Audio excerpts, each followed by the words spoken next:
जय श्री राधे, जय श्री राम।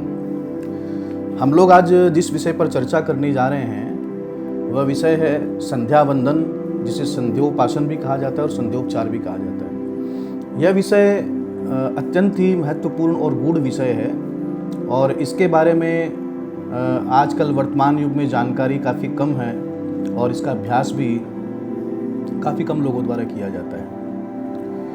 इसके बारे में सही जानकारी देने के लिए ही इस वीडियो का निर्माण किया गया है।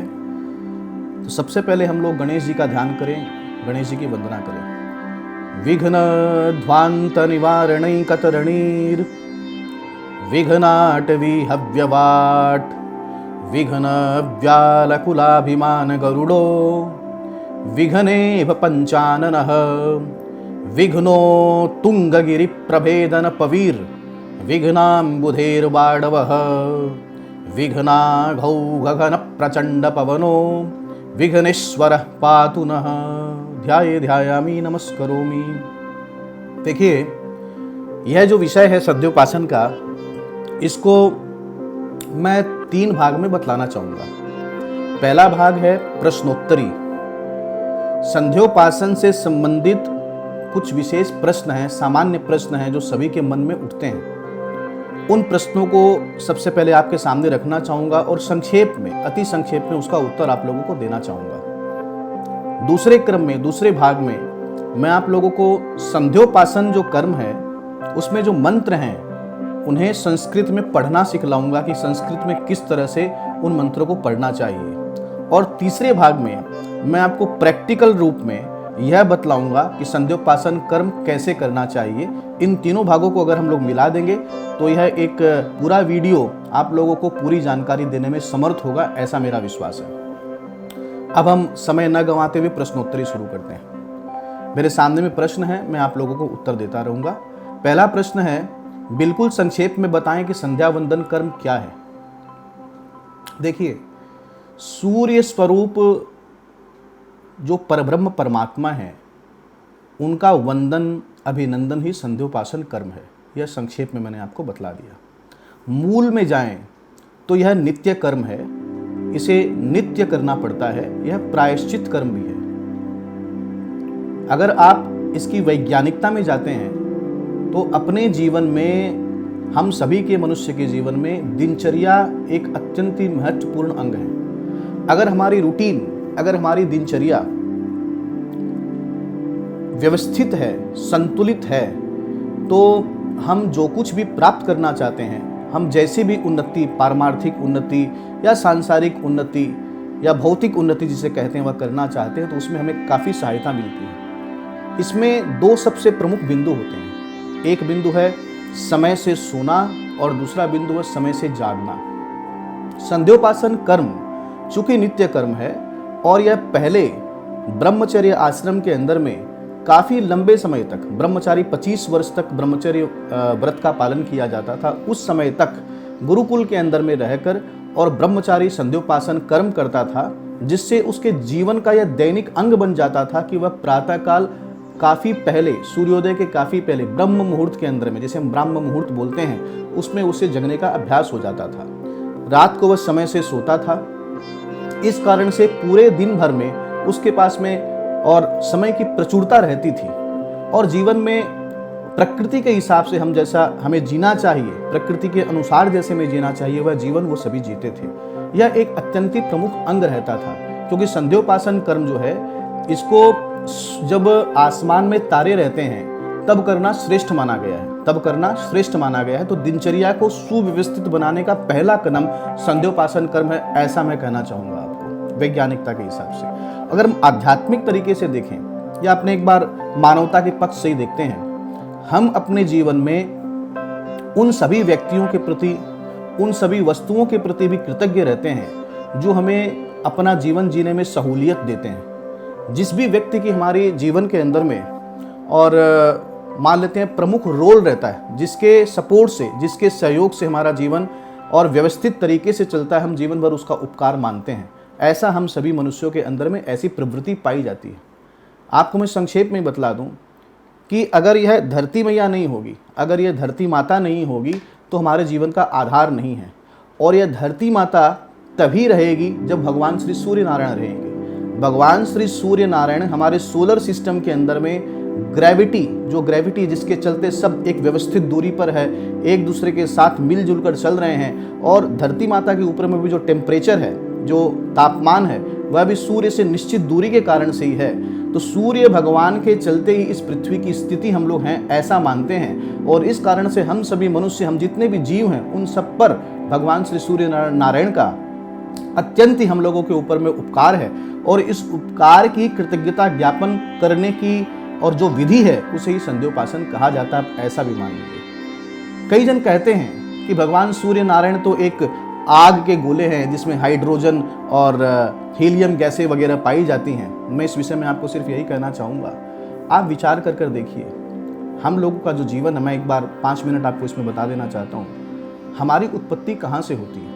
हमारी उत्पत्ति कहाँ से होती है? हमारी उत्पत्ति वीर्य और रज के संयोग से होती है। मनुष्य, आदमी और स्त्री, पुरुष और स्त्री के संयोग से, वीर्य और रज के संयोग से ही हम जितने भी जीव हैं, चाहे मनुष्य हो चाहे पशु हो, हम सभी का जन्म वीर्य और रज के संयोग से होता है। यह वीर्य और रज बनता कैसे है? यह वीर्य और रज अन्न के भक्षण से बनता है। हम जो भी अन्न खाते हैं, हम जो भी जल पीते हैं, उससे ही हमारे शरीर के अंदर में रक्त भी बनता है, मांस भी बनता है, मज्जा भी बनती है, हड्डियां भी बनती है, मेद भी बनती है, यानी फैट वह भी बनती है, मन भी बनता है, और वीर्य भी बनता है। अन्न कहाँ से आता है? अन्न की उत्पत्ति पृथ्वी से होती है। अन्न की उत्पत्ति पृथ्वी से होती है।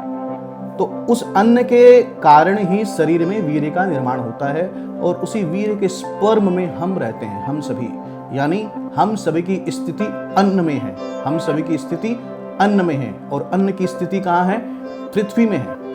इस पृथ्वी पर, यानी हम सभी की उत्पत्ति पृथ्वी के अंदर से हुई है। आज जैसे आप वृक्ष को देखते हैं, आप जैसे पेड़ को देखते हैं, ठीक है जी, ये सब धरती के अंदर से धरती को फोड़कर बाहर निकलते हैं, ये चलते फिरते नहीं हैं। हम सभी भी वृक्ष की तरह ही हैं। फर्क यह है, हमारे में विवेक शक्ति है, हम बोल सकते हैं, हम कई तरह की क्रिया कर सकते हैं, और हम चलते फिरते हैं। हम चलती फिरती फसल हैं, हम सभी चलती फिरती फसल हैं। तो आप एक बात बतलाइए, धरती माता, क्या आपको लगता है कि धरती माता निर्जीव है? बिल्कुल नहीं। हम जो प्राणधारी, हम जितने भी जीव हैं, मनुष्य हैं, वे सबके सब पृथ्वी से उत्पन्न हुए। मैंने आपको बतलाया, अन्न के माध्यम से ही पैदा हुए। तो किसी निर्जीव से क्या किसी सजीव का निर्माण हो सकता है? कभी नहीं हो सकता है। धरती माता इस संपूर्ण ब्रह्मांड के अंदर में सबसे सजीव और गर्भ धारण करने वाली, सबसे सजीव, जो प्रकृति की सबसे अनमोल जो कृति है, वह पृथ्वी मैया है। यह बिल्कुल सजीव है।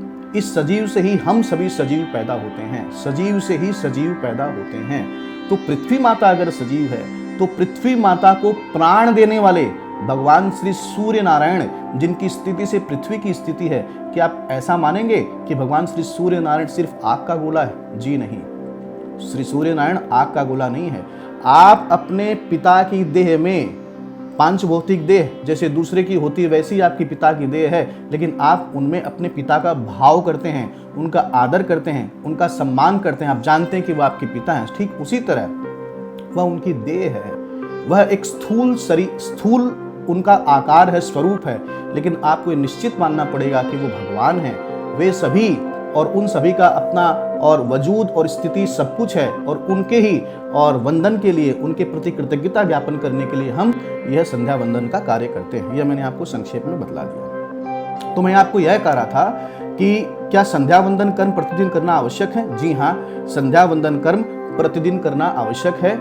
प्रातःकाल, मध्याह्न काल और संध्या काल, इस तीनों ही समय के अंदर में यह कर्म किया जाता है। प्रश्न यह उठता है कि आज के वर्तमान युग के अंदर में हम सभी नौकरी पेशे वाले हैं और व्यापार भी रहता है, तो मध्याह्न संध्या कैसे करें? तो इसमें ऐसा है जी कि जिसमें निष्ठा होगी, जो धर्म के प्रति जिसके पूरा भाव होगा, वह मध्याह्न संध्या के सारे पात्र, जैसे पात्र वगैरह होते हैं जिससे मध्याह्न संध्या की जाती है, वह पात्र अपने साथ ऑफिस में भी ले जा सकता है, अपने साथ वह अपने व्यापार के स्थल पर भी ले जा सकता है, और वहाँ कहीं किसी अकेले कमरे के अंदर में, आजकल प्राय ऑफिसों के अंदर में रेस्ट हाउस वगैरह जो है और उस तरह के सब जगह रहती है, अगर आपके अंदर में वह इच्छा हो करने की तो आपको जगह भी मिल जाएगी, आप अपना कर्म वहाँ कर सकते हैं। फिर भी मान लीजिए आपकी इतनी ज़्यादा व्यस्तता है कि आप मध्याह्न संध्या उस समय नहीं कर पाते हैं, तो कम से कम प्रातःकाल और सायं संध्या करना अत्यंत ही आवश्यक है। ये 2 काल की संध्याएं होनी ही चाहिए। और अपनी श्रद्धा, अपना आत्मविश्वास बढ़ाकर आप मध्याह्न संध्या भी करें, यह मेरा सुझाव है। कहने का मतलब तीनों समय संध्या करना आवश्यक है। संध्या वंदन किसे करना चाहिए, यह भी एक प्रश्न है। देखिए, संध्या वंदन के अंदर में हम संध्या वंदन करते हैं, इसका आधार क्या है? संध्या वंदन करने की शिक्षा हमारे सत्शास्त्रों में दी गई है। तो उन्हीं सत्शास्त्रों में यह भी बतलाया गया है कि संध्या वंदन जो कर्म है वह किसके लिए आवश्यक है, वह यह बताया गया है कि ब्राह्मण, क्षत्रिय और वैश्य, ब्राह्मण, क्षत्रिय और वैश्य, बालक और पुरुष जो शिखा धारण करते हैं और जिनका यज्ञोपवीत संस्कार हो चुका है, जो यज्ञोपवीत का निष्ठापूर्वक पालन करते हैं, उन्हें संध्या वंदन कर्म करना पड़ेगा। मैंने आपको यह बतलाया कि शिखा और यज्ञोपवीत धारी को संध्या वंदन करना पड़ता है। अब प्रश्न ये उठता है, क्या शिखा और यज्ञोपवीत धारण करना आवश्यक है? जी हाँ, ब्राह्मण, क्षत्रिय और वैश्य बालक, ब्राह्मण, क्षत्रिय और वैश्य बालक, इन सभी को शिखा धारण करना आवश्यक है। इनको यज्ञोपवीत धारण करना भी आवश्यक है। यज्ञोपवीत और शिखा धारण करने का जो क्रम है, जिसे हम लोग चौल मुंडन संस्कार भी बोलते हैं, उपनयन संस्कार भी बोलते हैं, यज्ञोपवीत संस्कार, जनेऊ को यज्ञोपवीत संस्कार या उपनयन संस्कार बोला जाता है, और शिखा धारण को मुंडन संस्कार भी कहा जाता है और चूड़ाकरण संस्कार भी कहा जाता है। तो इन संस्कारों में उन जो भी विधि बतलाई गई है, उस विधि के अनुसार एक निश्चित आयु के अंदर में और शिखा और यज्ञोपवीत धारण की जाती है। इसके बारे में विस्तार से मैं अभी बतलाना नहीं चाहूँगा। कुल मिलाकर सार की बात यही है कि प्रत्येक ब्राह्मण, क्षत्रिय और वैश्य के लिए शिखा और यज्ञोपवीत धारण करना अनिवार्य है और उनको ही संध्या वंदन करने का अधिकार है। मैं दूसरे शब्द में कहूँ तो उनके लिए ये आवश्यक है, उनके लिए ही है, आवश्यक है। बाकी जो बच जाते हैं, बाकी जो भी बच जाते हैं, मान लीजिए स्त्रियां बच गई और भी जो कोई बच गए, उनके लिए यह कर्म आवश्यक ही नहीं है। जो फल, याद रखिएगा, जो फल ब्राह्मण, क्षत्रिय और वैश्य बालक को और वैश्य पुरुष को जो मिलेगा संध्या वंदन करने से, उनका फल जो बाकी बच गए उनको नहीं करने से भी मिलेगा। उनके लिए जो कर्म नियत किए गए हैं शास्त्रों के अनुसार, जो भी कर्म नियत किए गए हैं, उन कर्मों को करने मात्र से ही उन्हें उसी फल की प्राप्ति होगी जिस फल की प्राप्ति संध्या वंदन करने से ब्राह्मण, क्षत्रिय और वैश्य बालकों को होती है। आप इस बारे में निश्चिंत रहें। अगला प्रश्न है, त्रिकाल संध्या करने का शास्त्रोक्त समय कौन सा है? यानी प्रश्न यह है कि किस समय में संध्या करनी चाहिए। प्रातः काल की संध्या करने का श्रेष्ठ समय है जब आकाश में तारे मौजूद हों। उस समय में आप संध्या वंदन प्रारंभ कीजिए और सूर्योदय होने तक आपका जप कर्म रहेगा चालू। सूर्योदय होने तक आपकी संध्या हो जानी चाहिए, यह श्रेष्ठ समय है। मध्याह्न काल के अंदर में यह विचार है कि सूर्योदय से लेकर सूर्यास्त तक जितना समय है, हम लोग मान लेते हैं एवरेज में 12 घंटे का समय। वैसे 12 घंटे का समय एवरेज नहीं होता है, आप प्लस माइनस करेंगे तो वो थोड़ा कम बेसी भी हो जाता है। इसको आप 5 भाग में डिवाइड कर दो, डिवाइडेड बाई 5। जितना आएगा उसमें आप उसका 5 भाग में जब हम डिवाइड करते हैं, जो तीसरा भाग और चौथा भाग है, तीसरा भाग और चौथा भाग, यह जो समय है इसमें ही मध्याह्न काल की संध्या करनी चाहिए। सायंकाल की संध्या करने का उचित समय है कि आप सूर्यास्त के पहले ही संध्या वंदन कर्म शुरू कर दीजिए और सूर्यास्त होते होते आपका संध्या वंदन कर्म पूरा हो जाना चाहिए। यह श्रेष्ठ समय है। तो मैंने आपको श्रेष्ठ समय बतला दिया। अगला प्रश्न है, कभी किसी विशेष कारणवश विहित समय पर, माने जो मैंने आपको समय बतलाया, अगर संध्या वंदन संभव ना हो तो क्या करें? देखिए, ऐसा है, बहुत बार ऐसी परिस्थितियां बन जाती है कि हम चाहते हुए भी और उचित समय पर जो समय बतलाया गया संध्या वंदन कर्म नहीं कर पाते हैं। जैसा मैंने आपको बताया, यह नित्य कर्म है, प्रायश्चित कर्म है, इसलिए कर्म का लोप नहीं होता है। यानी संध्या वंदन करना अत्यंत आवश्यक है। अगर विलंब हो जाता है तो उसमें यह विधान है कि देखिए, संध्या वंदन कर्म में प्रातः काल में भगवान श्री सूर्य को 3 अर्घ्य दिए जाते हैं, मध्याह्न काल में 1 अर्घ्य दिया जाता है और सायंकाल में भी 3 अर्घ्य दिए जाते हैं। अगर आपको विलंब हो गया है तो इन 3 अर्घ्य के अलावा आपको 1 अर्घ्य और देना पड़ता है, 1 अर्घ्य और देना पड़ता है प्रायश्चित स्वरूप में, और उसका मंत्र भी बतलाया गया है। मंत्र क्या है? गायत्री मंत्र आप बोल लीजिएगा, मैं अभी उच्चारण नहीं करूंगा। गायत्री मंत्र बोलने के बाद में आपको संग में जोड़ना पड़ेगा, ओम आपो ज्योति रसोमृतम ब्रह्म भूर्भुवः स्वरोम। आपको संध्या की पुस्तक में यह मिल जाएगा गायत्री मंत्र के साथ इसे जोड़कर। और यह चौथा अर्घ्य, सुबह में चौथा अर्घ्य, मध्याह्न संध्या के अंदर में दूसरा अर्घ्य और सायं संध्या में भी यह चौथे अर्घ्य के रूप में दिया जाता है। यह प्रायश्चित कर्म है, नित्य कर्म हमें करना ही पड़ेगा। अगला, अच्छा इसमें एक खास बात यह है कि आप यह न मान लें कि एक अर्घ देने का विधान है तो रोज लेट ही कर लें, रोज विलंब करें, ऐसा नहीं है। विशेष परिस्थिति अगर बन गई है और आप नहीं कर पा रहे हैं समय पर संध्या, तब यह विधान है, तब यह विधान बनता है, आप एक अर्घ और दे दीजिए, प्रायश्चित कर्म हो जाएगा। अगला प्रश्न है, अगर किसी अत्यंत विकट परिस्थिति में संध्या वंदन कर ही न पाए तो क्या करना पड़ेगा? देखिए ऐसा है, नित्य कर्म तो करना पड़ता है। आप रोज स्नान भी करते हैं, आप रोज शौच क्रिया भी करते हैं, आप लघु शंका के लिए भी जाते हैं, दीर्घ शंका के लिए भी जाते हैं। कई सारे कर्म जो हमें रोज करने पड़ते हैं। इसी तरह से संध्या वंदन हमारे धार्मिक कार्यों में अत्यंत आवश्यक नित्य कर्म है। विशेष परिस्थितियों में ही और संध्या वंदन नहीं करने का दोष नहीं बतलाया गया। कौन सी ऐसी परिस्थितियां हैं, मैं आपको बतलाता हूं। देखिए, इसमें ऐसा कहा गया कि अगर राष्ट्र का ध्वंस हो रहा हो, जैसे मान लीजिए वार, युद्ध छिड़ा हुआ है, उस परिस्थिति में अगर आप नहीं कर पा रहे हैं, आप लोगों को छूट दी गई है कि आप ठीक है, आप छोड़ दो। दूसरा क्या केस है? दूसरा, अगर शरीर रोगग्रस्त हो जाए, अगर आपका शरीर जो है उसमें रोग हो गया है, आप करने में सक्षम नहीं है, तो वहां छूट दी गई है। खास बात यह है कि शरीर रोगग्रस्त के अंदर में मान लीजिए आपके नॉर्मल सर दर्द हो रहा है, ठीक है जी, और आप बाकी सारा काम कर रहे हैं, तो मैं तो यह कहूंगा कि आप संध्या वंदन भी कीजिए। भले ही मानसिक, जब मानसिक कर लीजिए, ठीक है, मानसिक ही कर लीजिए, बट कीजिए, आपको करना आवश्यक है। दूसरी बात, राष्ट्रध्वंस में भी अगर आप मानसिक संध्या कर पाते हैं तो आप मानसिक संध्या कीजिए, यानी मानसिक संध्या करना आवश्यक है, ऐसा मान लीजिए। अब वह भी अगर मान लीजिए कि आपकी मानसिक स्थिति ऐसी नहीं है, आप बहुत ज्यादा घबराए हुए हैं, यह आपके लिए ये संभव ही नहीं है, तब बात अलग है। शास्त्र के अंदर में यह कहा गया कि आपको छूट दी गई, आप नहीं करें। एक खास बात, जन्म अगर आपके परिवार में, आपके अपने परिवार में किसी बच्चे का जन्म हो जाता है, या आपके अपने ही परिवार में किसी का मरण हो जाता है, ठीक है जी, तो उस परिस्थिति में भी संध्या वंदन को छोड़ा नहीं जाता है। इसे करने की प्रक्रिया में थोड़ा बदलाव हो जाता है, मैं आपको अगले प्रश्न में बतलाऊंगा क्या परिवर्तन होता है, लेकिन इसे छोड़ा नहीं जाता है। कुल मिलाकर बात यह है कि यह ऐसा कर्म है कि अत्यंत ही विकट परिस्थितियों में ही, जो मैंने आपको बतलाई है, दो परिस्थितियां, तीसरी और एक परिस्थिति बतलाई गई है, वह नृपक्षोभ। नृपक्षोभ का मतलब कि राजा अगर क्रुद्ध हो गया हो, लेकिन वैसी परिस्थिति वर्तमान युग के अंदर में देखने को नहीं मिलती है। मैं तो यह कहूंगा कि राष्ट्र ध्वंस वाली स्थिति भी नहीं देखने को मिलती है और न मिलेगी, मुझे ऐसा लगता है। हाँ, अगर कोई बाहर में हम लोग देखें, भारतवर्ष में तो कम से कम ऐसी स्थिति कई वर्षों से नहीं, और मैं आशा करता हूँ ऐसी स्थिति हम लोगों की आएगी भी नहीं। सिर्फ और सिर्फ रोगग्रस्त वाली जो स्थिति है वह किसी के सामने में आ सकती है। कोई बड़ा ऑपरेशन हुआ है, आप बड़ी बीमारी से ग्रसित हो गए, तो आप छोड़ सकते हैं, लेकिन उसमें भी अगर आपको मन में श्रद्धा का भाव है, आप कर पा रहे हैं, तो मानसिक संध्या कर लीजिए जितना संभव हो आपके लिए, ठीक है जी। अब खास बात, अगर मान लीजिए किसी भी कारणवश छूट ही जाती है संध्या, माने इन परिस्थितियों को छोड़कर भी आप स्वस्थ भी हैं, राष्ट्र में कोई ध्वंस भी नहीं हो रहा है, कोई नृपक्षोभ भी नहीं हो रहा है, उसके बावजूद भी किसी भी कारण से और मान लीजिए संध्या छूट गई, उसका प्रायश्चित क्या है?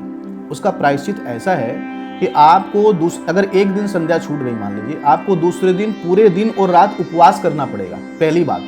दूसरी बात, आपको 10,000 गायत्री मंत्र का जप करना पड़ेगा। कितना?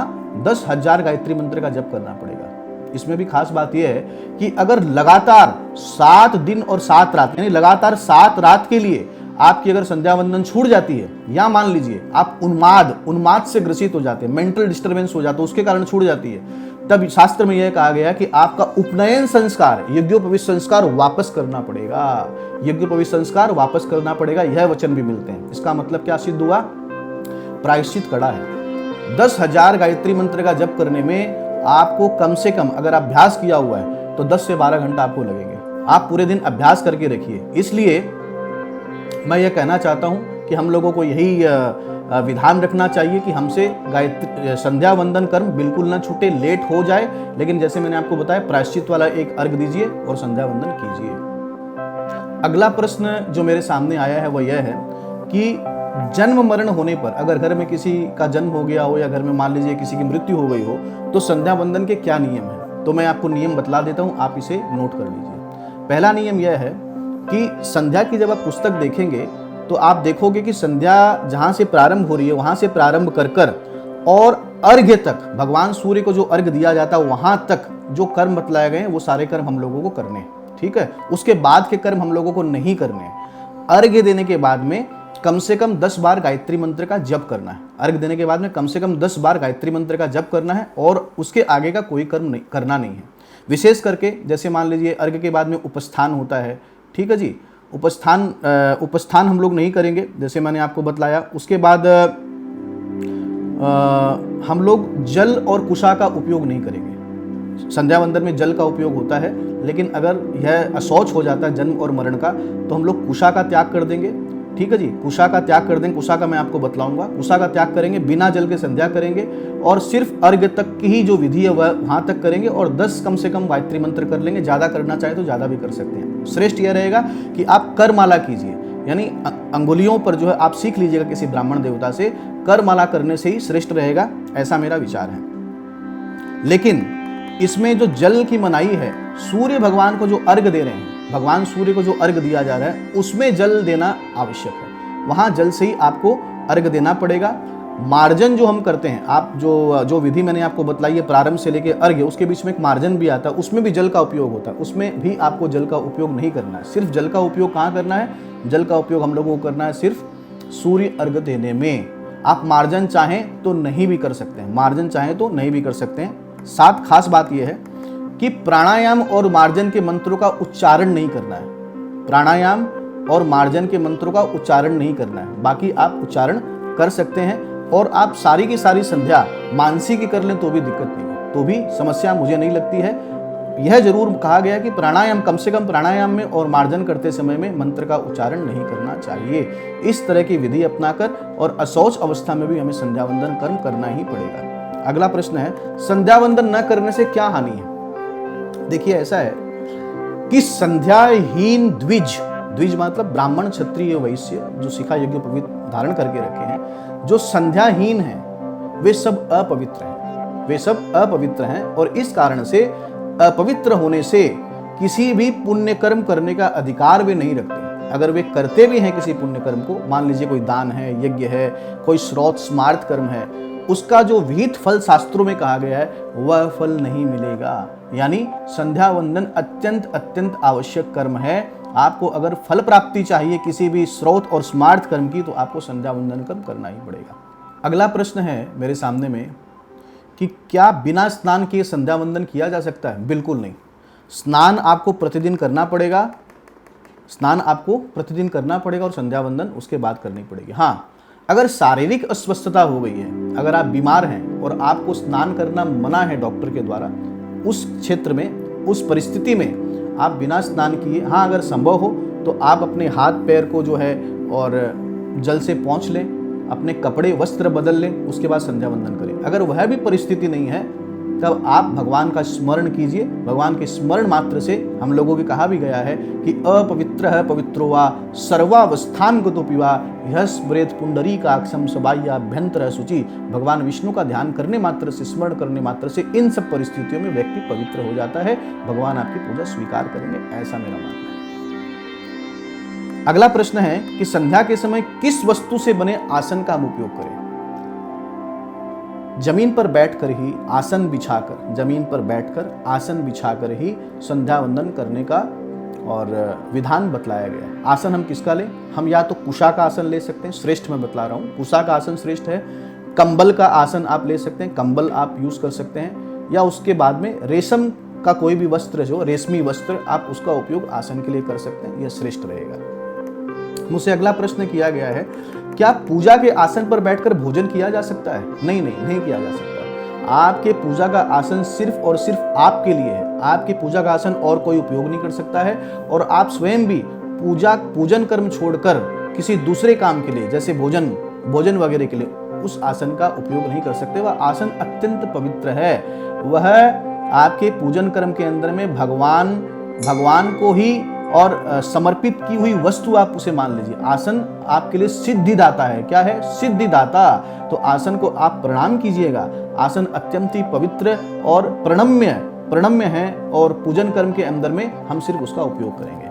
अगला प्रश्न है, क्या आप अपना आसन किसी दूसरे को दे सकते हैं या दूसरे का आसन स्वयं उपयोग कर सकते हैं? बिल्कुल नहीं। न हम अपना आसन किसी दूसरे को दे सकते हैं, न किसी दूसरे का आसन लेकर उस पर अपना पूजन कर्म कर सकते हैं। यह मना है। अगला प्रश्न है, संध्या कौन सी दिशा में मुंह करके करनी चाहिए? देखिए, ध्यान से सुन लीजिए।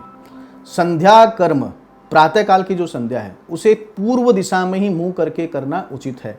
पूरी संध्या, पूरी की पूरी यानी प्रारंभ से लेकर अंत तक आप पूर्व दिशा में मुंह करके रखें, यह श्रेष्ठ है। किसी भी कारणवश अगर मान लीजिए कि आप पूर्व दिशा में मुंह नहीं कर पाते हैं प्रातःकाल में, तब आप उत्तर दिशा में मुंह कर सकते हैं या ईशान कोण में मुंह कर सकते हैं। अपना मुख आप उत्तर दिशा या ईशान कोण में कर सकते हैं, लेकिन जब आप सूर्य भगवान को अर्घ्य देंगे, जब आप उपस्थान करेंगे और जब आप जप करेंगे, तब आपका मुख प्रातःकाल संध्या में पूर्व दिशा में होना अनिवार्य है। इसी तरह सायंकाल की जो संध्या है या मध्याह्न काल की संध्या है, उसे भी आप पूर्व दिशा में ही मुख करके करिए। पूरी संध्या आप पूर्व दिशा में मुख करके, पूरी संध्या मतलब प्रातःकाल की संध्या, मध्याह्न काल की संध्या, सायंकाल की संध्या पूर्व दिशा में मुख करके कर सकते हैं। पूर्व दिशा में मुख नहीं कर सकते तो तीनों काल की संध्या आप उत्तर दिशा में या ईशान कोण में मुख करके कर सकते हैं। प्रातः काल के समय मैंने आपको बतला दिया कि सूर्यार्घ के समय, जप के समय, उपस्थान के समय पूर्व दिशा में मुख करें। सायंकाल की संध्या के अंदर में उपस्थान करते समय में, जप करते समय में, सूर्य को अर्घ्य देते समय में आपका मुख पश्चिम दिशा में होना चाहिए, यह अत्यंत आवश्यक है। ठीक है जी। अगला प्रश्न है, संध्या वंदन के समय क्या बाएं कंधे पर उत्तरीय वस्त्र के रूप में चादर या गमछा धारण करना जरूरी है? जैसे मैंने ये गमछा अपने बाएं कंधे पर रख के रखा है, क्या यह आवश्यक है? हाँ, यह आवश्यक है। देखिए ऐसा है कि गृहस्थ जो ब्रह्मचारी होते हैं उन्हें एक जनेऊ पहनने को कहा गया। एक जनेऊ मतलब 3 धागे की जनेऊ, 3 धागे की जनेऊ धारण करने के लिए और ब्रह्मचारी को कहा गया है। गृहस्थ और वानप्रस्थ जो हैं, गृहस्थ और वानप्रस्थ, उनको 6 धागे की जनेऊ माने 3-3, 2 यज्ञोपवीत, एक यज्ञोपवीत 3 धागे की होती है, उसी तरह की 2 यज्ञोपवीत हम धारण करते हैं जो गृहस्थ में रहते हैं, जो वानप्रस्थ में रहते हैं। जो गृहस्थ में, वानप्रस्थ में रहते हैं 6 धागे की जनेऊ पहनते हैं। अब इसमें क्या होता है कि अगर संध्या वंदन या किसी भी पूजन कर्म में आपके बाएं कंधे पर एक वस्त्र रहना ही चाहिए। आप देखेंगे आपको कई बार मान लीजिए हाथ प्रक्षालन करते हैं, जल से धोते हैं तो आपको पोंछना भी पड़ता है, आप इसका उपयोग शुद्धिकरण के लिए कर सकते हैं। ठीक है जी। लेकिन अगर यह वस्त्र आप नहीं पहने हैं तो इसमें विधान यह बतलाया गया है कि उस समय में आपको एक और यज्ञोपवीत पहनना पड़ेगा। यानी 3-3 तार के 2 यज्ञोपवीत तो आपने पहन के रखे हैं, जैसे मान लीजिए मैंने भी धारण कर रखा है, 6 धागे हैं उसमें, 3 और 3। अब अगर यह उत्तरीय वस्त्र नहीं है तो एक यज्ञोपवीत और पहनिए, यानी 9 धागे कुल आपके यज्ञोपवीत के हो जाएंगे। आप 3 यज्ञोपवीत धारण करेंगे, आप 3 यज्ञोपवीत धारण करेंगे अगर यह वस्त्र आपके नहीं है तो। अगला प्रश्न, क्या संध्या वंदन के समय हाथों में कुशा या अंगूठी धारण करके संध्या करनी चाहिए? देखिए विधान यह है कि एक शब्द है दर्भ। क्या है? दर्भ। कुशा अत्यंत ही पवित्र मानी गई है और पूजन कर्म में, संध्या वंदन कर्म में दाहिने हाथ की अनामिका अंगुली के अंदर में 2 कुशाओं से बनी हुई पवित्री धारण की जाती है। 2 कुशाओं से बनी हुई पवित्री इस अंगुली में, अनामिका अंगुली में धारण करने का विधान है। और बाएं हाथ में अनामिका अंगुली के अंदर में 3 कुशाओं से बनी हुई पवित्री धारण करने का विधान है। ठीक है जी। अब अगर पवित्री ना हो तो पवित्री से भी शुद्ध किसको माना गया है? पवित्री से भी शुद्ध माना गया है तांबे की अंगूठी को, चांदी की अंगूठी को या सोने की अंगूठी को। अगर आप अपनी अंगुली के अंदर में तांबे, सोने या चांदी की अंगूठी पहन के रखे हैं दोनों में, तो आप पवित्री का उपयोग मत कीजिए, आपको करने की आवश्यकता नहीं है। क्यों? क्योंकि यह कभी अशुद्ध नहीं होती है। जो पवित्री आप पूजन कर्म में धारण करते हैं, संध्या वंदन करने के बाद में उस पवित्री को उतार दीजिए दोनों हाथों की और किसी पवित्र स्थान पर रख दीजिए। फिर आप उसको दूसरे दिन भी संध्या वंदन में और अगले दिन भी उपयोग में ला सकते हैं, उसे कई दिनों तक उपयोग में लाया जा सकता है। लेकिन अगर उसी पवित्री को पहनकर अगर आपने भोजन कर लिया तो वो पवित्री जूठी मानी जाएगी। जबकि अगर आप अंगूठी पहन के रखे हैं और आपने भोजन किया तो यह अंगूठियां अशुद्ध नहीं मानी जाती, क्योंकि आप रोज हाथ धो लेते हैं भोजन के बाद में, यह भी उसी से शुद्ध हो जाती है, लेकिन पवित्री शुद्ध नहीं होती है। तो मैंने आपको बतला दिया, पवित्री पहनना आवश्यक है दोनों अंगुलियों में, उसकी जगह आप अंगूठी भी पहन सकते हैं। अगला प्रश्न, क्या संध्या वंदन से पहले मस्तक पर तिलक लगाना जरूरी है? जी हाँ, आप संध्या वंदन के पहले पर अपने मस्तक पर अपने कुल आचार के हिसाब से, अपनी परंपरा के हिसाब से, अपनी गुरु परंपरा के हिसाब से तिलक धारण करें, यह आवश्यक है। क्या यह आवश्यक है कि संध्या वंदन के समय शिखा में गांठ बंधी रहे? बिल्कुल आवश्यक है। शिखा में संध्या वंदन ही नहीं बल्कि किसी भी पूजन कर्म के अंदर में शिखा में गांठ बंधी रहनी अत्यंत अत्यंत आवश्यक है। अगर आपकी शिखा खुली हुई है तो वह कर्म जो है और पूर्णता को प्राप्त नहीं होता है, ऐसा कहा गया है। अगला प्रश्न है कि जब हम जप करेंगे तो हम कौन सी माला का उपयोग करें? जप के समय में हम रुद्राक्ष या तुलसी जी की माला का उपयोग करें, यह श्रेष्ठ है। अगला प्रश्न है, क्या माला पर जब प्रारंभ करने के पूर्व माला की वंदना करना अनिवार्य है? बिल्कुल अनिवार्य है। यह आप करें तो अच्छा रहेगा। आपको अपने दाहिने हाथ में माला को ले लेना है और उसके बाद एक मंत्र है, उस मंत्र को आपको बोलना है। उस मंत्र को आप नेट पर भी प्राप्त कर सकते हैं और मैंने आप लोगों को एक डॉक्यूमेंट भी दिया है, एक अभ्यास पत्र भी मैंने आपको दिया, उसमें वो मंत्र लिखा हुआ है। ओम माम माले महामाये सर्वशक्ति स्वरूपिणी चतुर्वर्गस्त्वयी न्यस्तस मानमे सिद्धिदा भव। ओम अविघ्नं कुरु माले त्वं गृह्णामि दक्षिणे करे जप काले च सिद्ध्यर्थम प्रसीद मम सिद्धये। ये मंत्र आपको मिल जाएगा। यह बड़ा भी मंत्र है, लेकिन इतना से मंत्र बोलने से भी आपका काम हो जाएगा। आप माला, जो आपके हाथ में माला है, आप उसे प्रार्थना कर रहे हैं माला को कि हे मैया आप मुझे सिद्धि प्रदान कीजिए, मैं जो भी मंत्र जप करूँ वह सार्थक हो। तो यह मंत्र बोलकर आप माला की वंदना कीजिए। अगला प्रश्न मेरे सामने में प्रस्तुत किया गया है कि जप के समय क्या श्री गायत्री मंत्र को उच्चारण करते हुए जपा जा सकता है? नहीं जपा जा सकता है। गायत्री मंत्र गुरु प्रदत्त मंत्र है, गुरु जी के द्वारा यह दिया हुआ मंत्र है। वाचिक रूप से यानी बोलकर आप इसका उच्चारण न करें। आप अभ्यास यह करें कि मानसिक जप हो, लेकिन जब तक मानसिक जप का अभ्यास आपसे नहीं बनता है तब तक आप उपांशु जप कर सकते हैं। उपांशु का मतलब होठ हिलाकर, उसमें थोड़ा आसानी लगती है बोलने में, लेकिन उच्चारण न हो, किसी दूसरे को न सुने।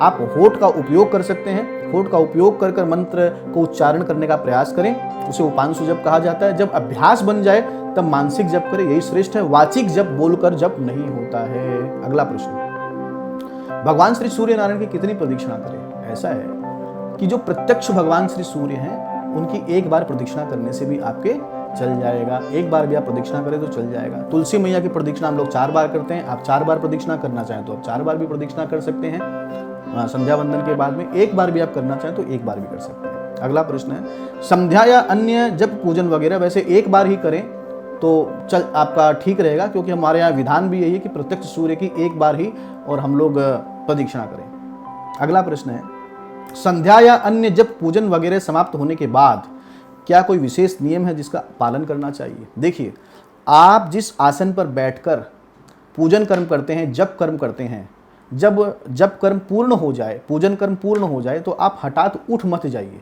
ठीक है, सबसे पहले आपको क्या करना है, आप जल लीजिए अपने हाथ में। जल लेकर सामने जो आसन, जिस आसन पर आप बैठे हैं उसके जो सामने का हिस्सा है उसे अपने बाएं हाथ से उठाइए जल को, और आसन के नीचे वाली भूमि पर आप जल को डालिए और उस जल को अपने मस्तक से स्पर्श कीजिए, आसन को प्रणाम कीजिए, उसके बाद में ही आप उठिए। यह विधान है।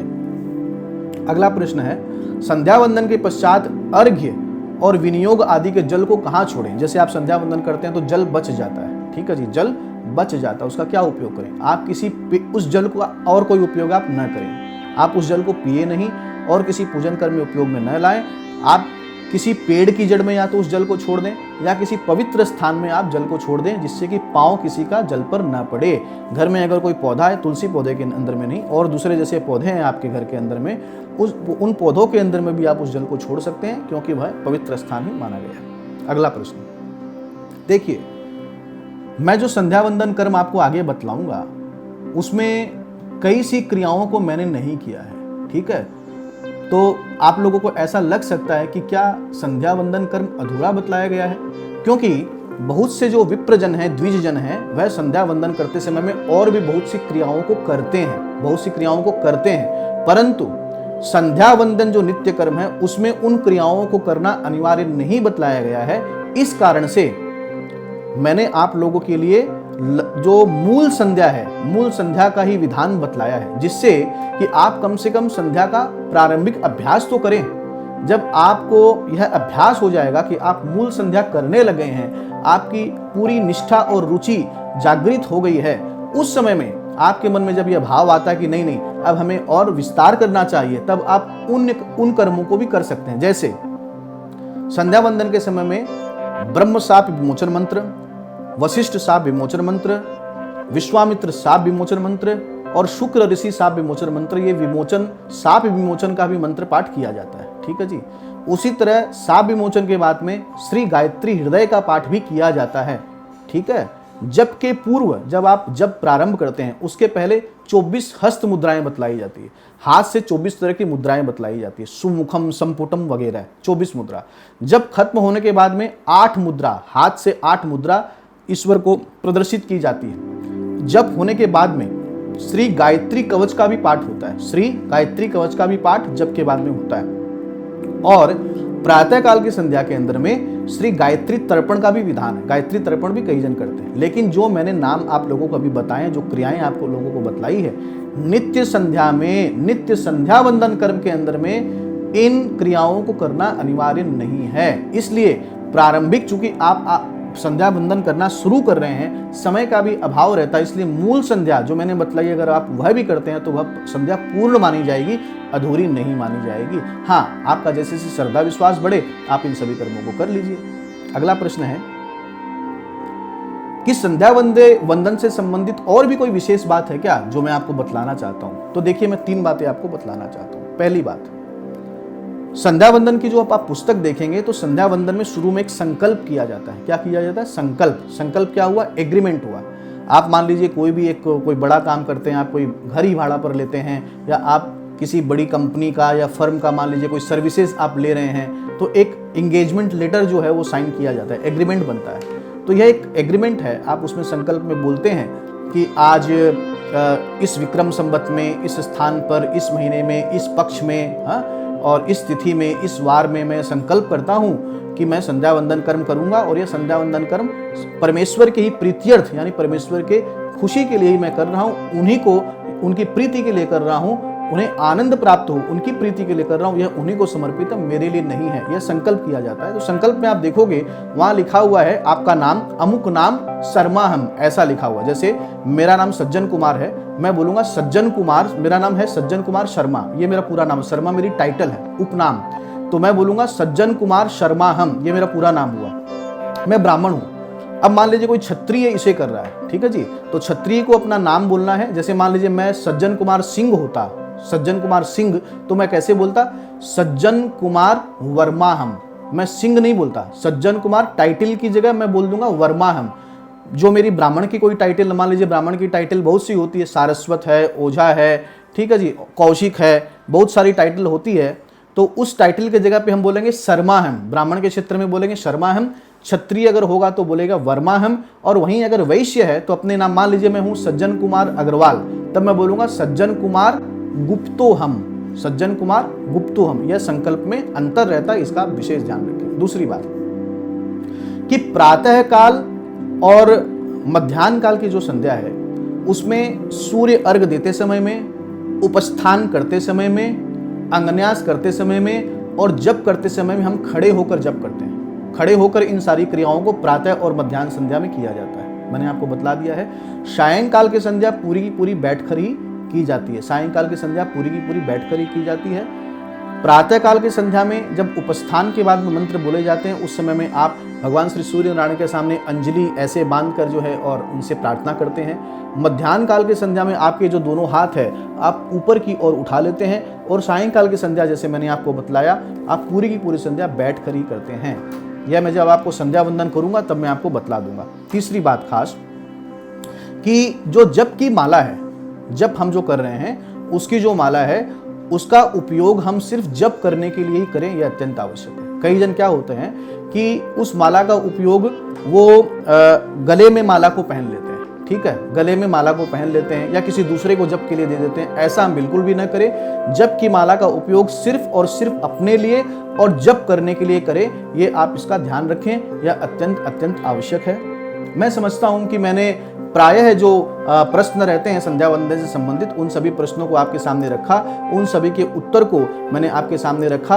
अब मैं दूसरे भाग में आपको यह बतलाऊंगा कि संध्या वंदन की जो विधि है उसके मंत्र का पाठ कैसे करना चाहिए, मंत्र कैसे पढ़ने चाहिए, वो मैं आपको बतलाऊंगा। खास बात, मंत्र तो मैं बतला दूंगा, आप में से हो सकता है बहुत जन संस्कृत के जानकार हैं, उनसे उसकी आवश्यकता भी नहीं है। लेकिन मान लीजिए कई भाई ऐसे भी हैं जिन्हें मंत्र संस्कृत पढ़नी नहीं आती है और बताने के बावजूद भी वो उसका उच्चारण नहीं कर पाते। तो मैं आपके लिए ये बात कहना चाहता हूं कि अभी निशेष फाउंडेशन के अंतर्गत संस्कृत भाषा पढ़नी निःशुल्क सिखाई जा रही है। कैसे? ऑनलाइन के माध्यम से। आप निशेष फाउंडेशन के फेसबुक पेज पर चले जाइए, आपको वहाँ पर ये दिख जाएगा कि अब आगे आने वाला बैच कौन से तारीख से शुरू हो रहा है। 12 कक्षाओं में, मात्र 12 कक्षाओं में 50-50 मिनट की एक कक्षा होती है। 12 कक्षाओं में यानी एक महीने में, सप्ताह में 3 कक्षा लेता हूँ, एक महीने में आपको संस्कृत पढ़ना आ जाएगा। अगर आप हिंदी पढ़ना जानते हैं तो आप संस्कृत पढ़ना भी सीख जाएंगे। उससे आपको लाभ ये रहेगा कि जो मैंने आप लोगों को बताए हैं मंत्र पढ़ने, आपको और आसानी हो जाएगी। आप संस्कृत कक्षा ज्वाइन कर सकते हैं। उसके लिए आप फेसबुक पेज पर जाइए, निशेष फाउंडेशन के फेसबुक पेज पर जाइए। उसमें जो सूचना मांगी गई है, आप दिए गए व्हाट्सएप नंबर पर और उस सूचना को, आपका नाम और आपका शिक्षा स्तर आप व्हाट्सएप कीजिए, मुझे वह व्हाट्सएप मिल जाएगा। मैं आप लोगों को कक्षा में शामिल करूंगा और 12 कक्षाओं में संस्कृत पढ़ना सिखाऊंगा। अब नेक्स्ट भाग में मैं आपको बतलाता हूं कि मंत्र हम लोगों को कैसे उच्चारण करने हैं। ठीक है जी, राम राम। इस वीडियो के माध्यम से मैं आपको संध्या के जो श्लोक हैं, जो मंत्र हैं संध्या के, वो आपको पढ़ना सिखा रहा हूँ। जिन लोगों को संस्कृत पढ़नी आती है वो मेरे साथ साथ इन मंत्रों को समझ लेंगे। जिन्हें संस्कृत नहीं आती है वे किसी से संस्कृत पढ़ना सीख लें, या मैं जो बतला रहा हूँ उसे ध्यान से देख लें, तब भी आपको समझ में आ जाएगी। अगर आप चाहें तो संस्कृत की कक्षाएं होती हैं निशेष फाउंडेशन में। मैं 12 कक्षाओं में संस्कृत पढ़ना सिखलाता हूँ, आप उसमें भाग ले सकते हैं, संस्कृत पढ़ना सीख सकते हैं। अब मैं मंत्र बतला रहा हूँ। इसके बाद का जो वीडियो रहेगा, एक और अलग से वीडियो है, उसमें मैं आपको प्रैक्टिकली समझाऊंगा कि संध्या की कैसे जाती है। अभी मैं सिर्फ आपको मंत्र पढ़ना सिखा रहा हूँ, वो आप ध्यान से देखिए। ओम श्री परमात्मने नमः, ओम श्री परमात्मने नमः। यह जो पहला मंत्र मैं पढ़ रहा हूँ, इससे शरीर पर जल छिड़का जाता है और अपने आप को पवित्र किया जाता है। मंत्र है ओम अपवित्रः पवित्रो वा सर्वावस्थाम गतोपि वा। देखिए, इसको आप गतोपि भी बोल सकते हैं, गतोपि, जैसे गतोपि खाली नहीं बोल के थोड़ा अटकना पड़ेगा, आपको अ का उच्चारण करना पड़ेगा, गतोपि वा। या आप इसे बोल सकते हैं गतः अपि वा, गतः अपि वा। यह स्मृत पुंडरीकाक्षम स बाह्याभ्यंतरः शुचिः। यह आपका मंत्र हुआ। मैं फिर से पढ़ लेता हूँ। ओम अपवित्रः पवित्रो वा सर्वावस्थाम गतः अपि वा। यह स्मृत पुंडरीकाक्षम स बाह्याभ्यंतरः शुचिः। यह आपका पहला मंत्र हो गया। आप लोगों को मैं दूसरे वीडियो में बाकी सब बतला दूंगा, किससे क्या करना रहता है वो आपको बतला दूंगा। अभी सिर्फ आप समझिए कैसे पढ़ा जाता है। दूसरा मंत्र संकल्प का है, इससे संकल्प किया जाता है। ओम तत्स दद्यै तस्य ब्रह्मणो द्वितीय परार्धे श्री श्वेत वाराह कल्पे जम्बू द्वीपे, इसमें बड़ा ऊ है, जम्बू द्वीपे, द्वी बड़ी है, द्वीपे भरतखंडे आर्या वर्तैक, इसको तई बोलेंगे, ठीक है जी, आर्या वर्तैक देशांतर्गते पुण्यक्षेत्रे कलियुगे कलि प्रथम चरणे। अब जैसे यहाँ लिखा हुआ अमुक संवत्सरे, यहाँ हम लोग संवत का नाम जो है वह बोल देंगे, या हम लोग बोल सकते हैं अभी जैसे 2077 संवत चल रहा है, तो 2077 को संस्कृत में हम बोल देंगे सप्तति द्विसहस्रोपरि, ऐसे बोल सकते हैं, सप्तति द्विसहस्रोपरि संवत्सरे अमुक मासे। जैसे अभी श्रावण मास चल रहा है, अमुक मतलब जो मास है उसका नाम लेना है। अभी श्रावण मासे अमुक पक्षे, अमुक की जगह कृष्ण पक्षे, आज जैसे कृष्ण पक्ष है, कृष्ण पक्षे अमुक तिथौ, अमुक तिथौ मतलब जो तिथि है वह आपको बतलानी है। आज की तिथि मान लेते हैं त्रयोदशी है, त्रयोदशी तिथौ अमुक वासरे, आज जैसे मान लीजिए शनिवार है तो शनिवासरे अमुक गोत्रोत्पन्नोहम, अमुक गोत्रोत्पन्नो। तो ये जो गोत्र है, आपका गोत्र आपको मालूम होना चाहिए। आपका जो भी गोत्र है आप उस गोत्र का उच्चारण कीजिएगा। जैसे मेरा कौशिक गोत्र है तो मैं बोलूँगा कौशिक गोत्रोत्पन्न है, इसको आप बोल सकते हैं कौशिक गोत्रोत्पन्न है। और अमुक शर्मा, हम अमुक की जगह अपना नाम आ जाएगा। मेरा नाम जैसे सज्जन कुमार है तो सज्जन कुमार शर्मा हम ममो पात्त दुरितक्षय पूर्वकम श्री परमेश्वर प्रीत्यर्थम श्री परमेश्वर प्रीत्यर्थम, प्रातः काल संध्या कर रहे हैं तो प्रातः संध्योपासनम कर्म करिष्ये, मध्याह्न संध्या कर रहे हैं तो मध्याह्न संध्योपासनम कर्म करिष्ये, सायंकाल कर रहे हैं तो सायं संध्योपासनम कर्म करिष्ये। ठीक है जी। अब हम लोग पृथ्वी पर इस मंत्र से जल छोड़ते हैं। ये मंत्र है पृथ्वीति। जैसे मैं उच्चारण अगर बड़ी हुई है तो बड़ी कर रहा हूँ, छोटी है तो छोटी कर रहा हूँ। पृथ्वीति मंत्रस्य मेरुपृष्ठ ऋषिः सुतलम छंदः कूर्मो देवता आसने विनियोगः।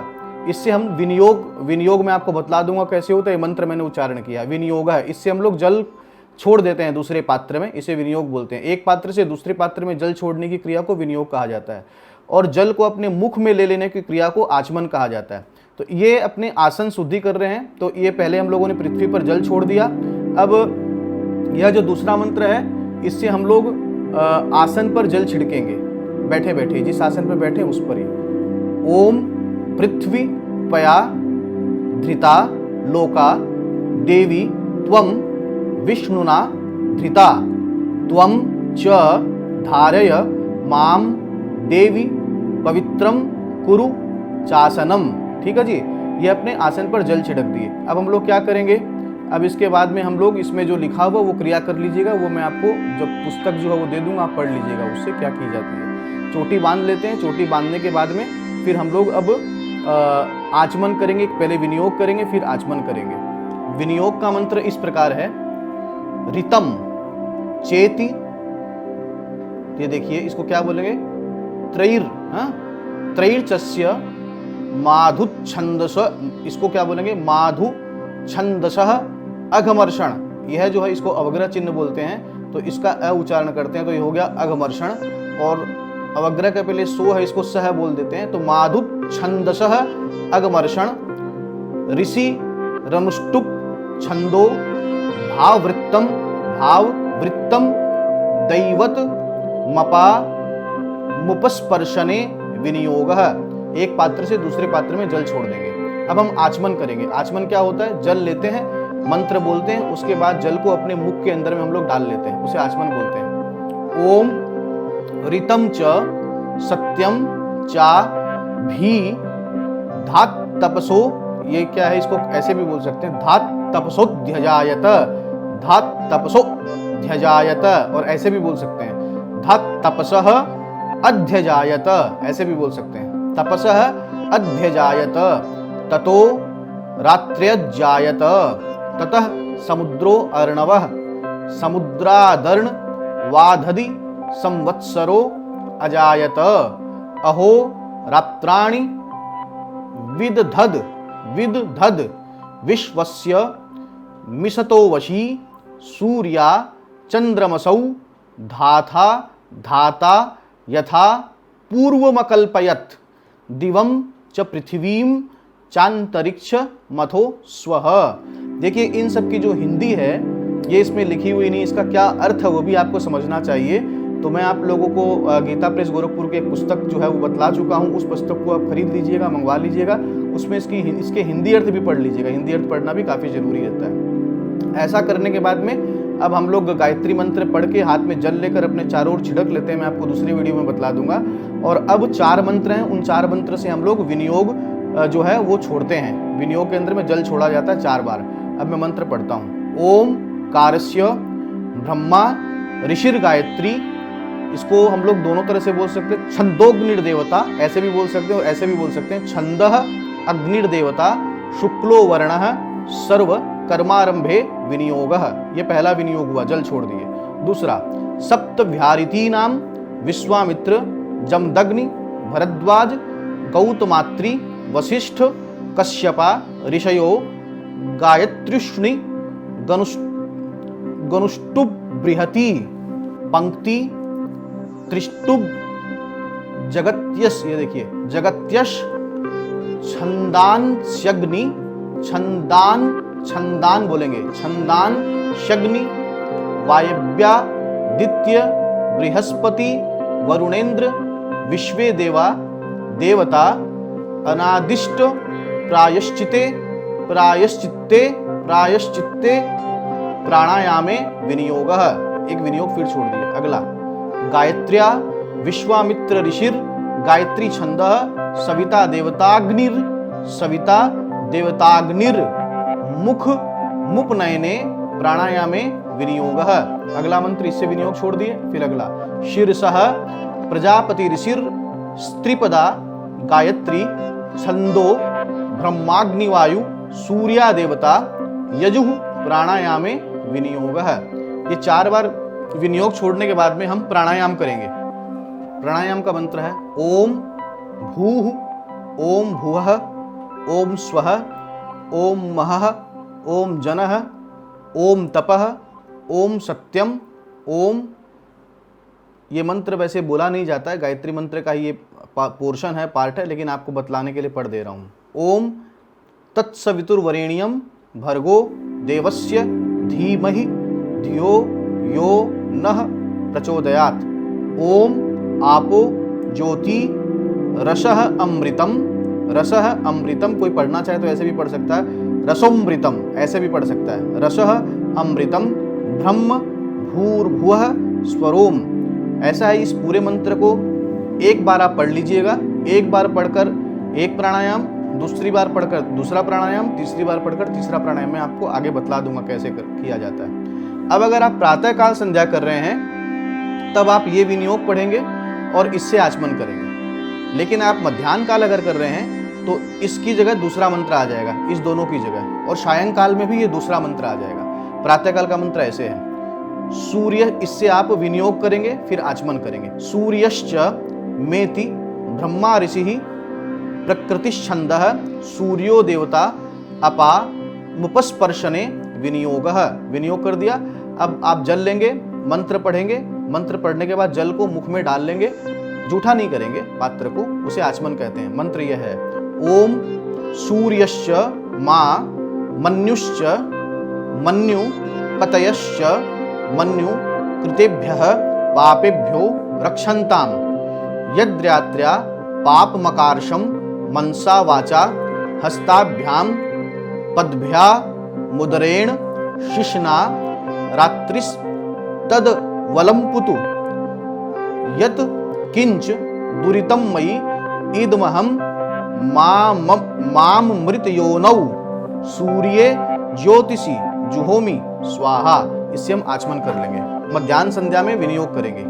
आपह पुनवंत, देखिए ऐसे पढ़ेंगे, पुनवंतविति विष्णुर ऋषि रनुष्टुप छंद आपो देवता अपा मुपस्पर्शने विनियोगः। इससे हम लोग विनियोग पढ़ेंगे, जल जो है वो छोड़ देंगे। ठीक है जी। दूसरा हम फिर आचमन करेंगे इस मंत्र से। ओम आपह पुनंतु पृथिवीं पृथ्वी पूता पुनातु माम पुनंतु ब्रह्मणस्पतिर्ब्रह्मपूता पुनातु माम यदुच्च, ये है यदुच्छिष्टम भोज्यम च यद्वा दुश्चरितम मम सर्वं पुनंतु मामापह असताम, ऐसे भी बोल सकते हैं, और मामोप असताम ऐसे भी बोल सकते हैं। तो मामापह असताम च प्रतिग्रह गुंग, इसको गंग बोल देंगे, प्रतिग्रह गुंग स्वाहा वेद मंत्र है। ये हो गया आपका मध्याह्न काल का। और सायंकाल में हम क्या करेंगे, इस मंत्र को नहीं पढ़ेंगे, इसको पढ़ेंगे। सायंकाल में विनियोग के लिए ये मंत्र पढ़ेंगे। अग्निश्च मेति रुद्र ऋषि प्रकृतिश्छंदोग्निर्देवता, ऐसे बोल सकते हैं, या छंदः अग्निर्देवता ऐसे भी बोल सकते हैं। अपा मुपस्पर्शने विनियोगः, इससे हम लोग विनियोग करेंगे। और आचमन का मंत्र इस प्रकार है। ओम अग्निश्च मा मन्युश्च मन्यु पतयश्च मन्यु कृतेभ्यः पापेभ्यो रक्षन्ताम् यद्धना पापमकार्षं मनसा वाचा हस्ताभ्यां पद्भ्या मुदरेण शिश्ना अहस्त तदवलंपुतु यत् किंच दुरितं मयि इदमहं माम मृतयोनौ सत्ये ज्योतिषि जुहोमि स्वाहा। ठीक है जी। अब हम लोग फिर से एक विनियोग छोड़ेंगे। यह अब वापस से ये जितने मंत्र सब प्रातः मध्याह्न और सायं सब में समान मंत्र है। क्या है, इससे विनियोग छोड़ेंगे। आपो आपो हिष्ठेत्यादि त्रैचस्य सिंधुद्वीप ऋषिर गायत्री छंद आपो देवता मार्जने विनियोग। इसमें हम लोग विनियोग छोड़ देंगे। अब उसके बाद में हम मार्जन करेंगे। मार्जन क्या करेंगे, अपने बाएं हाथ में जल ले लेंगे, बाएं हाथ में जल लेकर और दाहिने हाथ की तीनों उंगलियों से, और हम लोग जो 7 मंत्र है शुरू में 7 बार जो है उससे सर पर जल छिड़केंगे, और 8वें में पृथ्वी पर, और 9वें में वापस सर पर। ये मैं आपको वीडियो में दिखला दूंगा।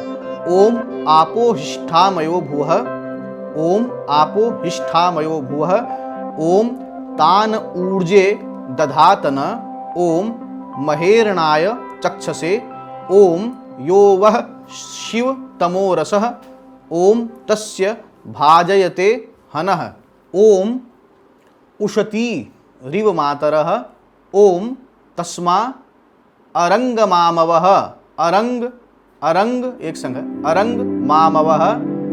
अब ये जो है इससे पृथ्वी पर जल छिड़केंगे। ओम यस्य क्षयाय जिन्वथ, और फिर से अपने मस्तक पर छिड़केंगे जल को। ओम आपो जनयथा चनः। ये होने के बाद अब वापस हम एक विनियोग और एक आचमन करेंगे। एक विनियोग करेंगे और दूसरे मंत्र से अपने मस्तक पर जल छिड़केंगे। विनियोग कैसे करेंगे? द्रुपदा दिवेतस्य कोकिलो राजपुत्र ऋषि रनुष्टुप छंद आपो देवता सौत्रा मण्य वभृते विनियोग। ये विनियोग कर दिया हमने। विनियोग के बाद में हम क्या करेंगे, अपने इसमें कई जगह ऐसा है कि बाएं हाथ में अपने जल ले लेंगे और दाहिने हाथ से जल को बंद कर लेंगे, ठीक है। या इसमें जैसे लिख रहे हैं दाहिने हाथ में जल ले लेंगे, दाहिने हाथ में जल लेकर इसको 3 बार हम लोग इस मंत्र को पढ़ेंगे और जल को अपने सर पर छिड़क लेंगे। क्या है मंत्र? ओम द्रुपदादिव मुमुचानः, ओम द्रुपदादिव मुमुचानः स्विन्नः स्नातो मलादिव पूतम पवित्रेणे वाज्यमापः शुंधन्तु मयीनसः। यह हम लोग इस मंत्र को हम लोग, और अब देखिए इसमें क्या है, इस जल को हम लोग विनियोग मंत्र है, इस मंत्र को पढ़कर जल को और विनियोग कर देंगे, छोड़ देंगे एक पात्र से दूसरे पात्र में पृथ्वी पर। क्या है? अगमर्षण सूक्तस्याघमर्षण, अघमर्षण सूक्तस्याघमर्षण ऋषि धनुष्टुप छंदो भावृत्तो देवता अश्व मेधा वभृथे विनियोग। यह विनियोग हो गया। अब हम लोग क्या करेंगे, यह जो मंत्र है इस विनियोग के बाद में इस मंत्र को हम लोग क्या करेंगे कि अपने दाहिने हाथ में जल ले लेंगे, दाहिने हाथ में जल लेकर उसे अपने नासिका से लगा लेंगे, नाक से लगा लेंगे, और यह मन में सोचेंगे कि हमारे नासिका से यह जल एक नासिका से अंदर चला गया और दूसरी नासिका से यह मंत्र पढ़ते पढ़ते हम सोचेंगे अंदर के सारे पाप को लेकर बाहर निकल गया, और उस जल को हम लोग अपनी बाईं तरफ छोड़ देंगे। यह मंत्र वही है जो पहले पढ़े थे हम लोग, संध्या की स्टार्टिंग में प्रारंभ में ही पढ़ लिए थे। ओम ऋतम च सत्यम चाभि धात तपसः अध्यजायत ततो रात्रजायत ततः समुद्रो अर्णवः समुद्रादर्ण वादधि संवत्सरो अजायत अहोरात्राणि विदधद विश्वस्य मिषतोवसी सूर्या चंद्रमसौ धाता धाता यथा पूर्वमकल्पयत दिवं च पृथ्वीं चांतरिक्ष मथो स्वः। यह मंत्र होगा। अब हम क्या करेंगे, फिर से एक विनियोग और एक आचमन। प्रायः विनियोग के साथ आचमन आता है। अब हमारा विनियोग क्या है? अंतश्च रसीति, अंतश्च रसीति तिरश्चीन ऋषि रनुष्टुप छंद आपो देवता अपा मुपस्पर्शने विनियोग। यह विनियोग है। अब हम लोग इस जल को अपने मुख में धारण कर लेंगे। मंत्र पढ़ने के बाद में जल को मुंह में ले लेंगे। ओम अंतश्च रसि भूतेषु गुहायाम विश्वतो मुखः त्वं यज्ञस्त्वं वसटकार आपो ज्योति रसः अमृतम। इसको कई जन बोलते हैं या बोल सकते हैं रसोमृतम, ऐसे भी बोल सकते हैं, और रसः अमृतम ऐसे भी बोल सकते हैं। तो इससे हम लोग आचमन कर लेंगे। अब हम प्रातःकाल संध्या के अंदर में खड़े हो जाएंगे। खड़े होकर और भगवान सूर्य को, और हम लोग भगवान सूर्य को अर्घ्य देंगे, और अर्घ्य 3 अर्घ देने के बाद में और फिर हम इस मंत्र को पढ़ेंगे। ये वेद मंत्र है। मैं आपको पहले धीरे धीरे पढ़कर सुना देता हूँ, फिर आपको जो जिस स्वर में पढ़ा जाता है वो भी सुना देता हूँ। ऐसा है, ओम खड़े होके करेंगे, प्रातः काल में खड़े होकर, मध्याह्न काल में खड़े होकर और सायंकाल में बैठकर। प्रातः काल में खड़े होकर माने अर्घ दिया जाता है और मंत्र पढ़ा जाता है।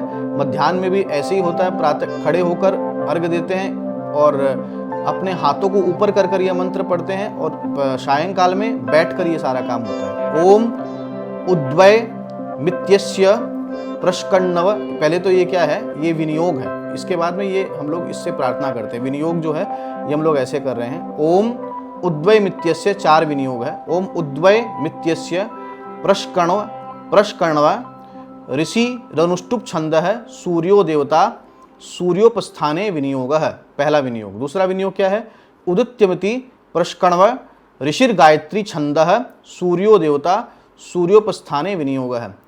तीसरा विनियोग क्या है, चित्र मित्यस्य कौत्स ऋषि स्त्रिष्टुप छंद है, सूर्यो देवता सूर्योपस्थाने विनियोग है। चौथा क्या है, तच्चक्षुरिति दध्यंग थार्वण, दध्यंग, ये देखिए दध्यंग, ये है ना दध्यंगा, ये दध्यंगाथर्वण ऐसे बोलेंगे। अथर्वण ऋषि जो है उसके बारे में बोल रहे हैं। दध्यंग अथर्वण ऐसे बोल सकते हैं, दध्यंग अथर्वण ऋषिर क्षरातीत पूर्व उष्णिक छंद है, सूर्यो देवता सूर्योपस्थाने विनियोग है। ये हम लोगों का मंत्र हो गया। तो ये 4 मंत्र बोलकर हम लोग 4 विनियोग कर देते हैं। उसके बाद में फिर हम उपस्थान जो है करेंगे। उपस्थान के अंदर में प्रातःकाल जो हम लोग खड़े खड़े मंत्र को पढ़ेंगे और दोपहर में भी खड़े हुए ही करेंगे और सायंकाल के अंदर में बैठकर अंजलि बांधकर मंत्र को पढ़ेंगे। दोपहर में दोनों हाथों को ऊपर उठाकर इसको पढ़ेंगे। कैसे पढ़ेंगे, ओम उद्वयन्तमस्पस्परि स्वः पश्यन्त उत्तरं देवानब्देवतरा सूर्य मगनं ज्योतिरुत्तमम् ओम उदुतियं जातवेदसं देवं वहन्ति केतवः दृशे विश्वाय सूर्यम् ओम चित्रं देवाना मुदगादनीकन् चक्षुर्मित्रस्य वरुणस्याग्नेः आप्राद्यावा पृथिवी अंतरिक्षगुं सूर्य आत्मा जगतस्तस्थुखश्च ओम तचक्षुर्देवाहितं पुरस्तात् शुक्रमुच्चरत पश्येम शरदः शतं जीवेम शरदः शतगुं, इसको गुं बोलते हैं, शतगुं शृणुयाम शरदः शतं प्रब्रवाम शरदः शतमदीनाः श्याम शरदः शतं भूयश्च शरदः शतात्। ये कर कर हम फिर अंगन्यास कर लेंगे। अंगन्यास मतलब अंगन्यास के अंदर में हम क्या करेंगे कि अपने हाथ को जो है उस अंग पर लगाएंगे जिस अंग के लिए बोला जा रहा है। ओम हृदयाय नमः, ओम भूः शीर्षे स्वाहा, ओम भुवः शिखायै वखट, ओम स्वः कवचाय हुं, ओम भूर्भुवः नेत्राभ्यां वौखट, ओम भूर्भुवः स्वः अस्त्राय फट। ठीक है जी। अब हम लोग ये करने के बाद में विनियोग बोलेंगे, विनियोग पढ़ेंगे। विनियोग में जल दूसरे पात्र में क्या है, ओमकारस्य ब्रह्मा ऋषिर गायत्री छंदः अग्निर्देवता शुक्लो वर्णो जपे विनियोगः त्रिभ्यारतीनां प्रजापति ऋषिर गायत, ये देखिए गायत्रिषुणी गनुष्टुब छंद्यासग्नि वायव्यादित्या देवता जपे विनियोगः गायत्र्या। ये फिर अगला विनियोग, गायत्र्या विश्वामित्र ऋषिर गायत्री छंदः सविता देवता जपे विनियोगः। यह मंत्र सारे विनियोग के बोल दिए। अब हाथ जोड़कर गायत्री मैया का ध्यान कीजिएगा। कैसे, ओम श्वेत वर्णा समुद्दिष्टा कौशेय वसना तथा श्वेतैर विलेपनैः पुष्पैर लंकारैश्च भूषिता आदित्य मंडलस्तथा च ब्रह्मलोकगताथवा अक्ष सूत्र धरा देवी पद्मासन गता शुभा। यह ध्यान करने के बाद में आप विनियोग छोड़िएगा। तेजः अशीति, इसको बोल सकते हैं तेजोशीति, ऐसे भी बोल सकते हैं। और तेजः अशीति देवा ऋषयो गायत्री छंदः शुक्रम दैवतम गायत्र्या वाहने विनियोगः। उसके बाद विनय करने के बाद में, मतलब विनियोग करने के बाद अब गायत्री जी का आवाहन करेंगे। क्या करेंगे? ओम तेजः असी ऐसे बोल सकते हैं, या ओम तेजोसी ऐसे बोल सकते हैं। ओम तेजोसी या ओम तेजः असी शुक्रमस्य मृतमसी धाम नामासी प्रियम देवाना मना दृष्टम देवय जन्मसी। ये बोल दिए। अब हम इस मंत्र को पढ़ेंगे। ओम गायत्र्यस्येकपदी द्विपदी त्रिपदी चतुष्पद्य पदसी नहीं पद्यसे नमस्ते तुरीयाय नमस्ते तुरीयाय दर्शताय पदाय परो रजसे असावदो माप प्रापत। यह पढ़ लेंगे। इसके बाद खड़े होकर प्रातःकाल में खड़े होकर एक माला गायत्री मंत्र की पढ़ें जप करेंगे। मध्याह्न काल भी खड़े होकर ही जप करेंगे और सायंकाल बैठकर जप करेंगे। जप होने के बाद में अब हम इस मंत्र को पढ़कर प्रदक्षिणा करेंगे। क्या मंत्र है? यानि कानि च पापानि जन्मांतर कृतानि च तानि तानि प्रणश्यन्ति प्रदक्षिण पदे पदे। ऐसे करके प्रदक्षिणा करेंगे और फिर हाथ जोड़ लेंगे। हरि ओम तत्सत, हरि ओम तत्सत, हरि ओम तत्सत। यह गायत्री संध्योपासना के सारे मंत्र मैंने आपको पढ़कर सुना दिए हैं। अब एक वीडियो के माध्यम से मैं आपको संध्या कैसे की जाती प्रैक्टिकली बतलाऊंगा। जय श्री राधे। नमस्कार जी। पहले के 2 भागों में मैंने आपको यह बतला दिया कि आपके मन में अगर कोई भी संध्या वंदन से संबंधित प्रश्न है तो पहले भाग में सबका उत्तर दे दिया है, और दूसरे भाग में मैंने आपको बतला दिया कि संध्या वंदन के जो मंत्र हैं उनका उच्चारण कैसे किया जाता है। अब मैं आपको प्रैक्टिकली ये बतलाता हूँ संध्या वंदन की कैसे जाती है। देखिए, खास बात यह है कि मैं एक चेयर पर बैठा हूँ, इसलिए बैठा हूँ क्योंकि ये वीडियो जो है इसे बनाने के लिए आसन पर बैठना अभी मेरे लिए संभव नहीं है, तो मैं चेयर पर बैठा हूँ। यह मर्यादा का उल्लंघन है, यह मैं आपको पहले ही बतला देता हूँ। आप यह मान लीजिए कि मैं आसन पर ही बैठा हुआ हूँ, मैं आसन पर ही बैठा हुआ हूँ, आप ये मान लो। अब मैं आपको बतलाता हूँ। संध्या वंदन में यह एक पात्र है जिसमें जल है, यह एक पात्र है जिसमें जल है, यह भी पात्र है, और यह इससे अर्घ्य दिया जाता है और इसे हम तांबड़ी बोलते हैं। इसके अंदर में विनियोग और अर्घ्य का जल इसमें डाला जाता है। ठीक है, अब आप ध्यान से देखते जाओ। मंत्र जो मैं उच्चारण करूंगा, मैं जल्दी जल्दी उच्चारण करूंगा समय के अभाव के चलते, और मंत्र को मैंने काफ़ी आराम से धीरे धीरे आपको बतला दिया पिछले वीडियो में कि आपको पढ़ना कैसे। इसलिए आप मंत्र के उच्चारण पर ध्यान नहीं देंगे, क्रिया पर ध्यान दीजिए कि मैं आपको कैसे संध्या वंदन करने बतला रहा हूँ। ठीक है जी। जो भी नियम है संध्या वंदन के वो मैं सब, आप मान लीजिए मैं पूर्व दिशा में मुंह करके बैठा हूँ। ठीक है, आप पूर्व में मान लो मैं सायं संध्या कर रहा हूँ, बैठ के संध्या करनी है मुझे सायं संध्या के अंदर में, वो सारे नियम मैंने आपको बतला दिए हैं। अब मैं इस जल को और इस पात्र में डाल लेता हूँ संध्या वंदन प्रारंभ करने के पहले। यह संध्या वंदन की पुस्तक है जिससे मैंने आपको और संस्कृत पढ़ना बतलाया है। इसी पुस्तक के आधार पर मैं पुस्तक सामने रख लेता हूँ। ठीक है जी, इस पुस्तक को मैं सामने रख लेता हूँ और अब मैं आपको बतला रहा हूँ। सबसे पहले अपने आप को पवित्र करना रहता है। पवित्र करने के लिए हम, ये जल है, इस चम्मच से इस जल को ले लेते हैं। अपने हाथ में हम इसको धारण कर लिए हैं और इस जल को लेने के बाद में अब मैं मंत्र बोल रहा हूँ और अपनी इन 3 अंगुलियों से मैं इस जल को और इस सारी सामग्री पर पहले छिड़क दूंगा, फिर अपने आप पर, पहले अपने आप पर छिड़क कर सारी सामग्री पर छिड़क दूंगा। ओम अपवित्रः पवित्रो वा सर्वावस्थां गोदोऽपि वा यः स्मरेत् पुंडरीकाक्षं स बाह्याभ्यन्तरः शुचि पुंडरीकाक्षं पुनातु। इस मंत्र से हम लोगों ने अपनी शुद्धि कर ली। इसके बाद हमें आसन शुद्धि करनी है।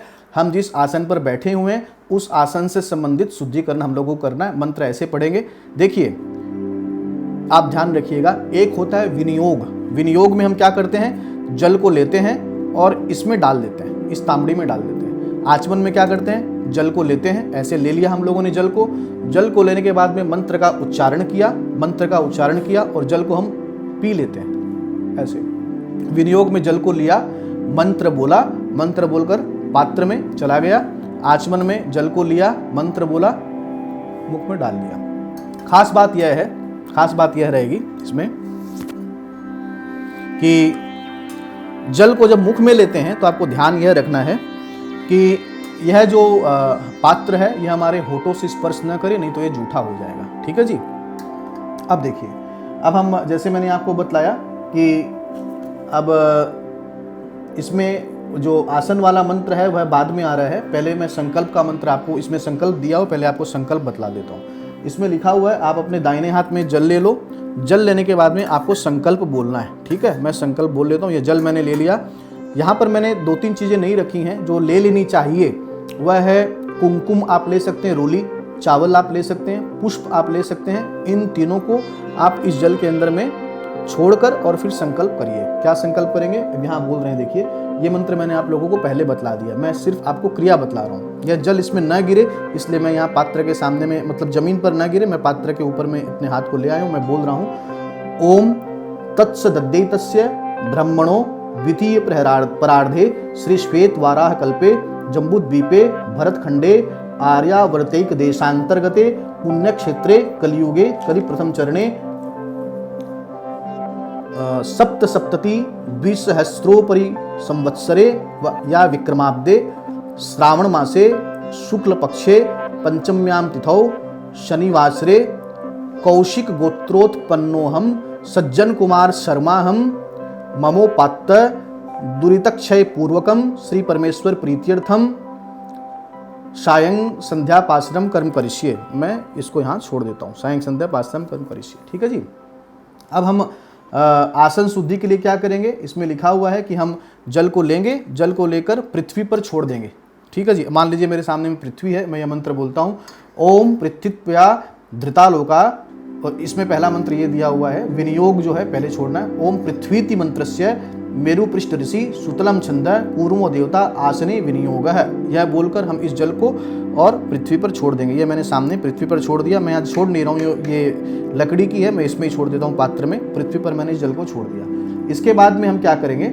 जल को ले लेंगे और फिर यह मंत्र बोलेंगे। मंत्र बोलने के बाद इस जल को हम आसन पर छिड़क लेंगे, आसन पर छोड़ देंगे। क्या मंत्र है?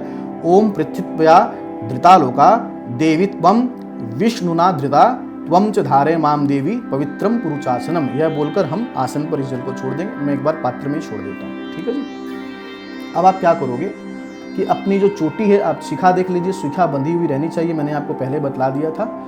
और अब हम और एक मंत्र से विनियोग करेंगे और फिर दूसरे मंत्र से हम आचमन करेंगे। मंत्र क्या है? अब ये विनियोग बोलने के लिए हम लोग इसमें जल ले लिए। अब मंत्र बोल रहे हैं ऋतं चेति त्रैचस्य मादुत छंदसो घमर्षण ऋचिर नुष्टुप छंदो भाववृत्तम दैवत मपामुस्पर्शने विनियोग। ये हम लोगों ने विनियोग छोड़ा। अब हमें आचमन करना है।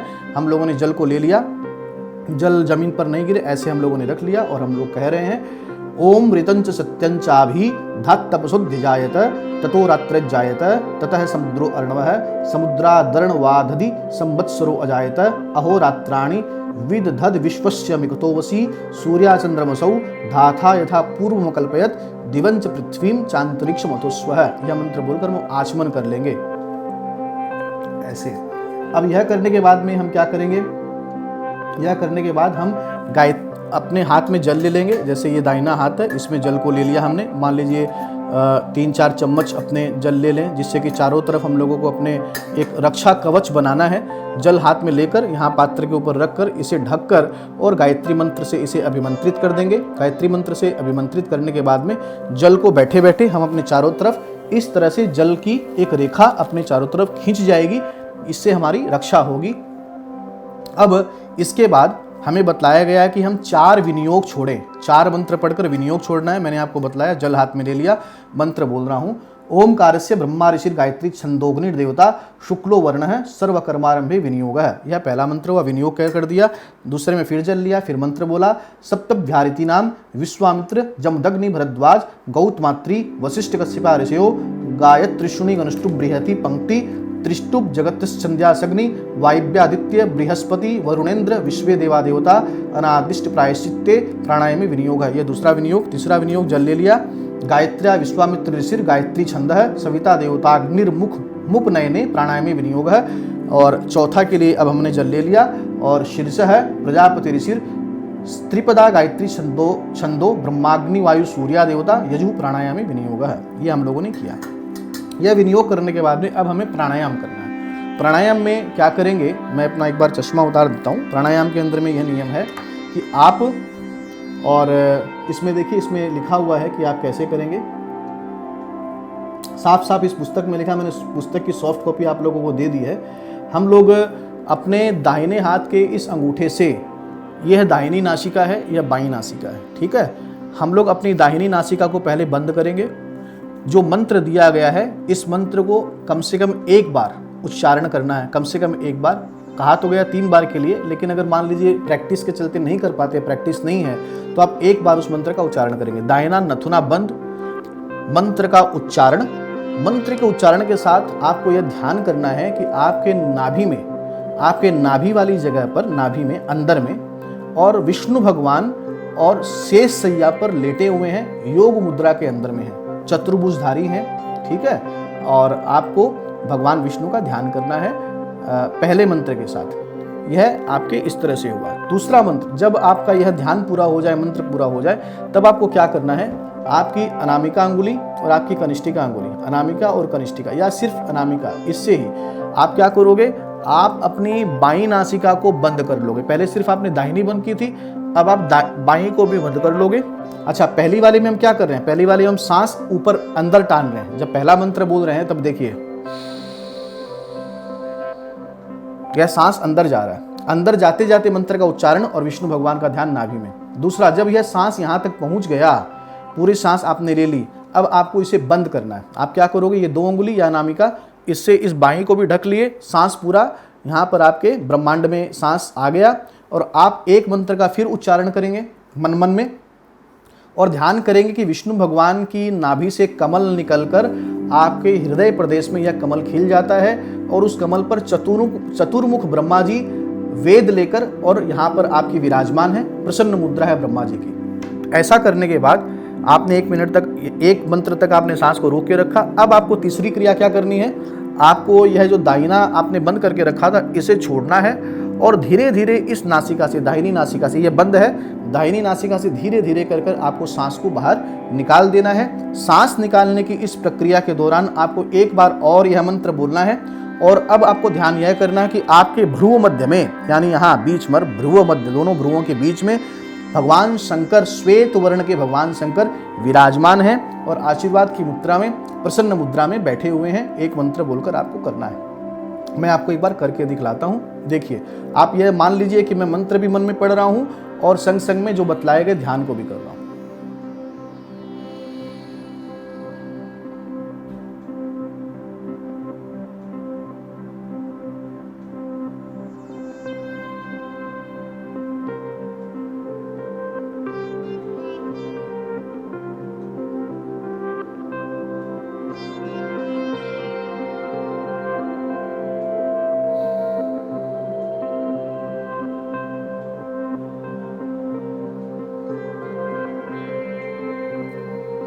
एक चुटकी फिर ऐसे बजा दीजिए। अपने बाएं हाथ में का जल दाहिने हाथ में लेकर अपने हाथ को आप धो लीजिए, ठीक है जी। अब आपको एक विनियोग बोलना है और एक आचमन करना है। इसमें खास बात आएगी, आप ध्यान से सुन लीजिए। प्रातः काल की संध्या में विनियोग का मंत्र और आचमन का मंत्र जो मैं बोलने जा रहा हूँ वह अलग है, मध्याह्न काल में अलग है और सायंकाल में अलग है। तीनों काल में अलग अलग विनियोग और आचमन के मंत्र हैं, वो मैं आपको बतलाता हूँ। प्रातः काल की संध्या में, अगर यह प्रातः काल की संध्या होती तो आप क्या बोलते, सूर्यश्चमेति, यह विनियोग बोलना, जल हाथ में ले लिया, यहाँ ले आए। सूर्यश्चमेति ब्रह्मा ऋषिर प्रकृति छंद है, सूर्यो देवता अपा मुस्पर्शने विनियोग, अपा मुपस्पर्शने विनियोग है। यह आपने विनियोग छोड़ा। अब आपको आचमन करना, जल को हाथ में ले लिए। ओम सूर्यश्चमा मन्युश्च मन्युपतयश्च मन्युकृतेभ्यः पापेभ्यो रक्षन्ताम यद्रात्र्या पापमकारसम मनसा वाचा हस्ताभ्याम पदभ्या मुद्रेण शिस्ना रात्रिस्दवलंपतु यद किंच दुरितम मयि इदमहम मामृत यौनौ सूर्य ज्योतिषि जुहोमि स्वाहा। हमने आचमन कर लिया। मान लीजिए कि यह संध्या आपके मध्याह्न संध्या है, तब आप क्या मंत्र बोलेंगे, आप उन मंत्रों की जगह विनियोग करेंगे इस मंत्र से। आप है, ये सब मैंने आपको पहले बतला दिया है, आपको सिर्फ क्रिया बतला रहा हूँ। आप है पुनंतविति विष्णुर ऋषिर नुष्टुप छंद आपो देवता अपा मुपस्पर्शने विनियोगः। और फिर आप आचमन करेंगे, ओम आपः पुनन्तु पृथिवीं पृथिवी पूता पुनातु माम, पुनन्तु ब्रह्मणस्पति ब्रह्मपूता पुनातु माम, यद्दुचिष्टम भोज्यम च यद्वा दुश्चरितम मम, सर्वं पुनन्तु मामोपस्ताम च प्रतिगृहगुं स्वाहा। आपने आचमन कर लिया। सायंकाल में आप क्या करोगे? सायंकाल में आप विनियोग इस मंत्र से करेंगे, अग्निश्चमेति रुद्र ऋषि प्रकृति छंदो अग्निर्देवता अपामुपस्पर्शने विनियोग है। और आचमन करेंगे, ओम अग्निश्चमा मन्युश्च मन्युपतियश्च मन्युकृतेभ्यः पापेभ्यो यद्ना पाकमकारस मनसावाचास्ताभ्याम पदभ्याम मुद्रेण शिश्ना अहस्त दवलंपतु यदकिंच दुरितम मयि इदमहम माम मृत योनौ सत्य ज्योतिषजुहोमि स्वाहा। हमने आचमन कर लिया। अब आपको आचमन और विनियोग, फिर से विनियोग और आचमन करना है। जल आपने ले लिया, आप अब मार्जन करेंगे यानी अपनी शुद्धि करेंगे, ठीक है। तो पहले विनियोग करते हैं, आपो हिष्टिद्यादि त्रेचस्य सिंधुद्वीप ऋषि गायत्री छंद आपो देवता मार्जनी विनियोग। ये तीनों काल में बराबर, अब जितने श्लोक है तीनों में अप्लाई करेंगे, ठीक है। अब मैं मार्जन करूंगा, बाएं हाथ में अपने जल ले लूंगा, ठीक है। बाएं हाथ में मैंने जल ले लिया। बाएं हाथ में जल लेने के बाद में अब मैं क्या करूंगा? अब मैं 9 मंत्र बोलूंगा। 7 मंत्र बोलते समय में मैं अपनी 3 अंगुलियों से और अपने मस्तक पर जल छिड़कूंगा। 8वें मंत्र पर पृथ्वी पर जल छिड़कूंगा। फिर 9वें मंत्र से अपने मस्तक पर जल छिड़कूंगा। ओम आपो इष्टामयो भुवः, ओम तान ऊर्जे दधातन, ओम महेरणाय चक्षसे, ओम यो वह शिवतमोरसः, ओम तस्य भाजयते हनः, ओम उशति रिव मातरः, ओम तस्मा अरंगमामवः। ये 7वें। अब मैं 8वें से जमीन पर जल छिड़कूंगा। ओम यस्य क्षयाय जिन्वथः, ओम आपो जनयथा चनः। 9वें से भी मस्तक पर मैंने जल छिड़क लिया, ठीक है। इसे मार्जन कहते हैं। इसके बाद फिर हमें एक विनियोग और एक मार्जन जैसा एक कर्म करना मैं आपको बतला देता हूँ। विनियोग आप क्या बोलेंगे? ओम द्रुपदा दिवेतस्य कोकिलो राजपुत्र ऋषिर नुष्टुप छंद आपो देवता सौत्रा मन्ने वभ्रते विनियोग। ये हमने विनियोग बोला। अब हम क्या करेंगे? अपने और दाहिने हाथ में जल ले लेंगे, ठीक है। दाहिने हाथ में जल ले लिया। जल लेकर बाएं हाथ से इसे ढक लिया और मंत्र बोला। क्या मंत्र बोला? ओम द्रुपदादिव मुमुचानः स्पिन्नः स्नातो मलादिव पूतम पवित्रिणे वाज्यमाप सुनंतु मैनस। ऐसा बोलकर हम अपने इस जल को अपने मस्तक पर छिड़क लेंगे, ठीक है जी। अब हमें क्या करना है? अब फिर एक विनियोग बोलना है, इसे अगमर्षण बोलते हैं। और उसके बाद एक क्रिया करनी है जो मैं आपको बतला देता हूँ। विनियोग बोलने के बाद में जब हम क्रिया करेंगे उसमें दाहिने हाथ में जल ले लेंगे। दाहिने हाथ में जल लेकर हम अपनी नासिका के पास में लगा लेंगे। नासिका में लगाकर हम ऐसा मन में करेंगे कि ये सारा जल हमारी नासिका से, हमारे मंत्र बोलते रहेंगे, नासिका से जल शरीर में प्रवेश किया, उसने हमारे अंदर के जितने भी पाप हैं उस जल के माध्यम से वो बाहर दाहिनी नासिका से हमारे हाथ में आ गए। और मंत्र पूरा होते ही उस जल को बिना देखे हम लोगों को अपनी बाईं तरफ या छोड़ दें या बाईं पीछे की तरफ में हम छोड़ दें। ध्यान रखें किसी के ऊपर में जल न गिरे, ठीक है। अब मैं आपको क्रिया समझाता हूँ। हम पहले विनियोग बोलेंगे, अगमर्षण सूक्तस्यागमर्षण ऋषिर नुष्टुप छंदो भावृत्तो देवता अश्वमेधा वभ्रते विनियोग। यह विनियोग हुआ। अब जिस मंत्र से हमें यह अगमर्षण करना है, मैंने आपको यह मंत्र हम पहले भी बोल चुके। जब संध्या प्रारंभ कर रहे थे तब ऋतंच सत्यं चाभिधा तपसो धिजायत, यह मंत्र पहले बोला हुआ। उस मंत्र का उच्चारण हम करेंगे। आप पुस्तक में देख लीजिएगा, जो मैंने आपको पुस्तक दी है और जो वीडियो भी दिया उसमें भी मंत्र बोला हुआ है। मैं सिर्फ क्रिया कर रहा हूँ, आपको दिखला रहा हूँ। मैं इस जल को अपनी नासिका के पास लगाता हूँ और यह मंत्र जो रितम च सत्यं चाभी वाला है, यह मंत्र अब मैं अपने मन में बोल रहा हूँ। यह विचार कर रहा हूँ कि जल नासिका से शरीर में प्रवेश किया, प्रवेश कर और सारे पाप को वापस दाहिनी नासिका से इसमें यह जल पाप को लेकर बाहर निकल गया है और इस जल को मैं पीछे की ओर छोड़ दूंगा।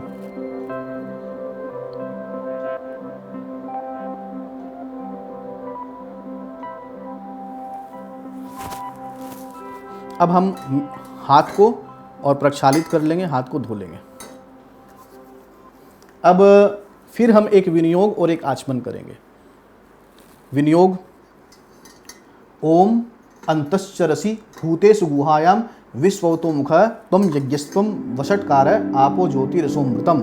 ये हम लोगों ने विनियोग छोड़ा। अब हम आचमन करेंगे। आचमन मैं एक बार देख लेता हूँ। हाँ, विनियोग हम इस तरह से करेंगे, मैं वापस बोल देता हूँ। अंतश्चरसीति तिरश्चीन ऋषिर नुष्टुप छंद आपो देवता अपा उपस्पर्शनीय विनियोग है। इससे हम लोग विनियोग बोलिए। और आचमन के लिए हम क्या करेंगे, जो मंत्र मैंने कहा था, अंतश्चरसि भूतेषु गुहायाम विश्वतो मुख त्वम यज्ञस्त्वम वषट्कार आपो ज्योति रसोमृतम।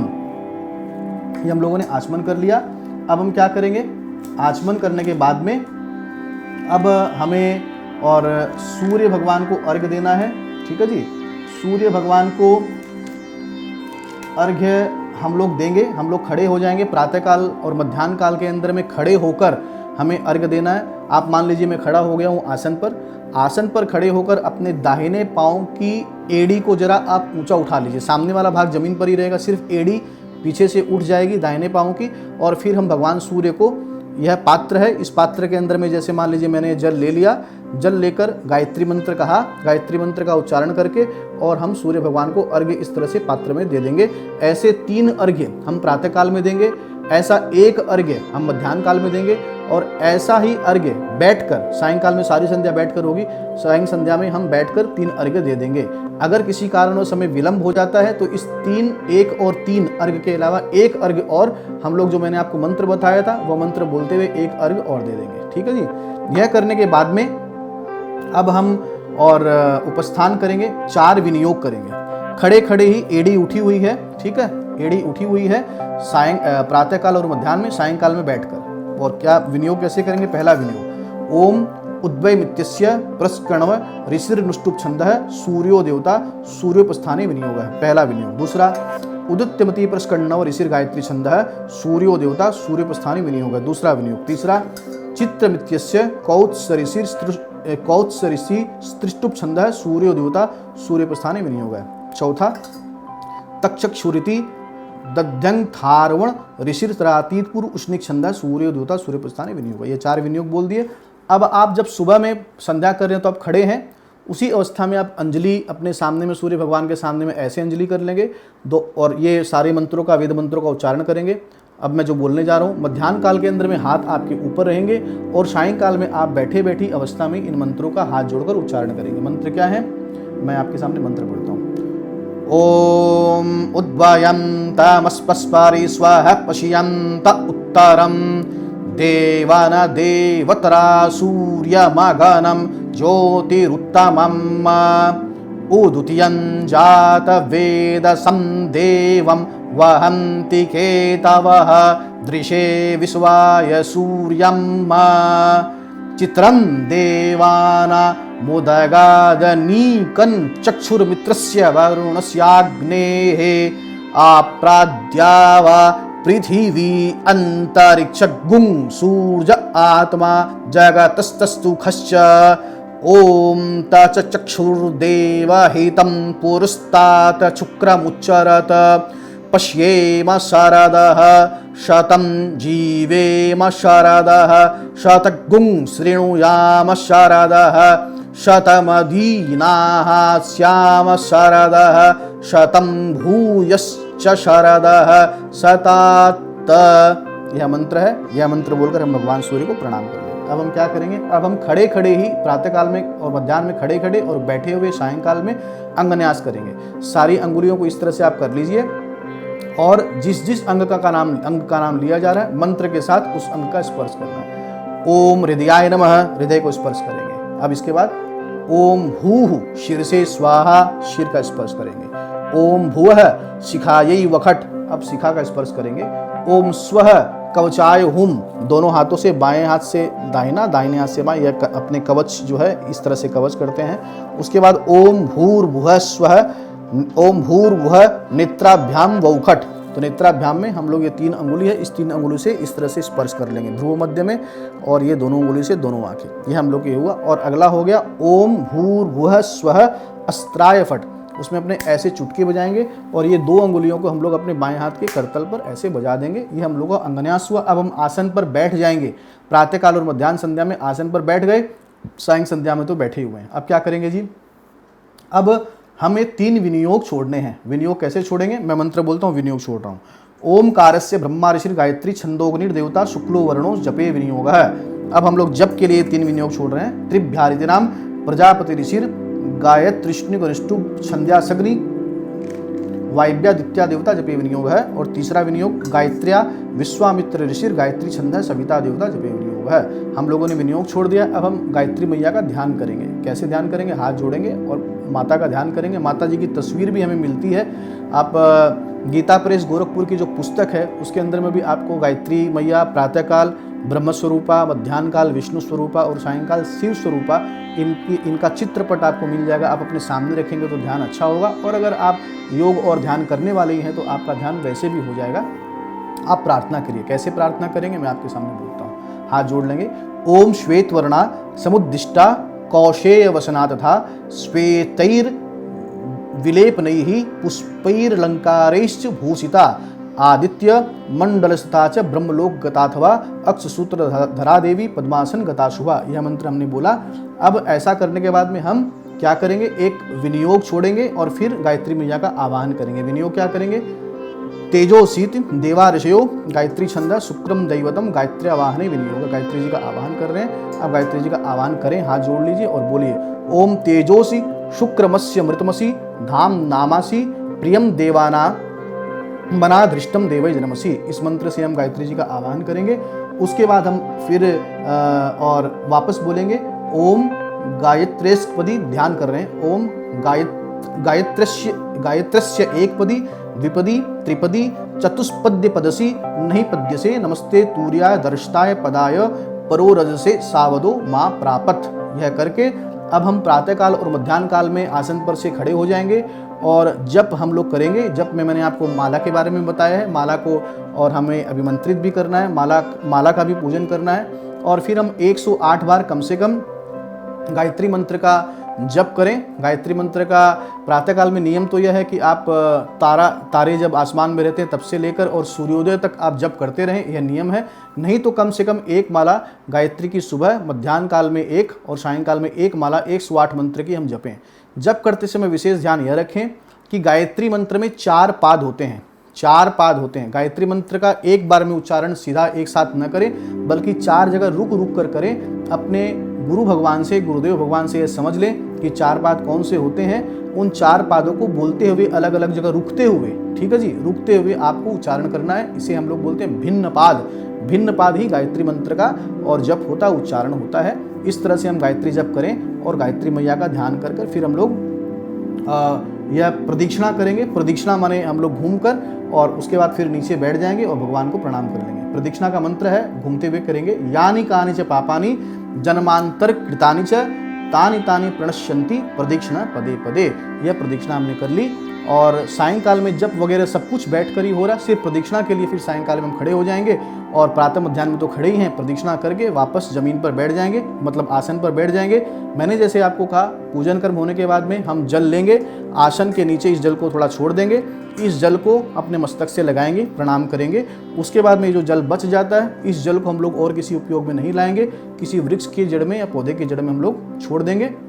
प्रयास यह करें इस जल को हम लोग अलग जगह छोड़ें, इस जल को हम लोग अलग जगह छोड़ें, यह प्रयास करें।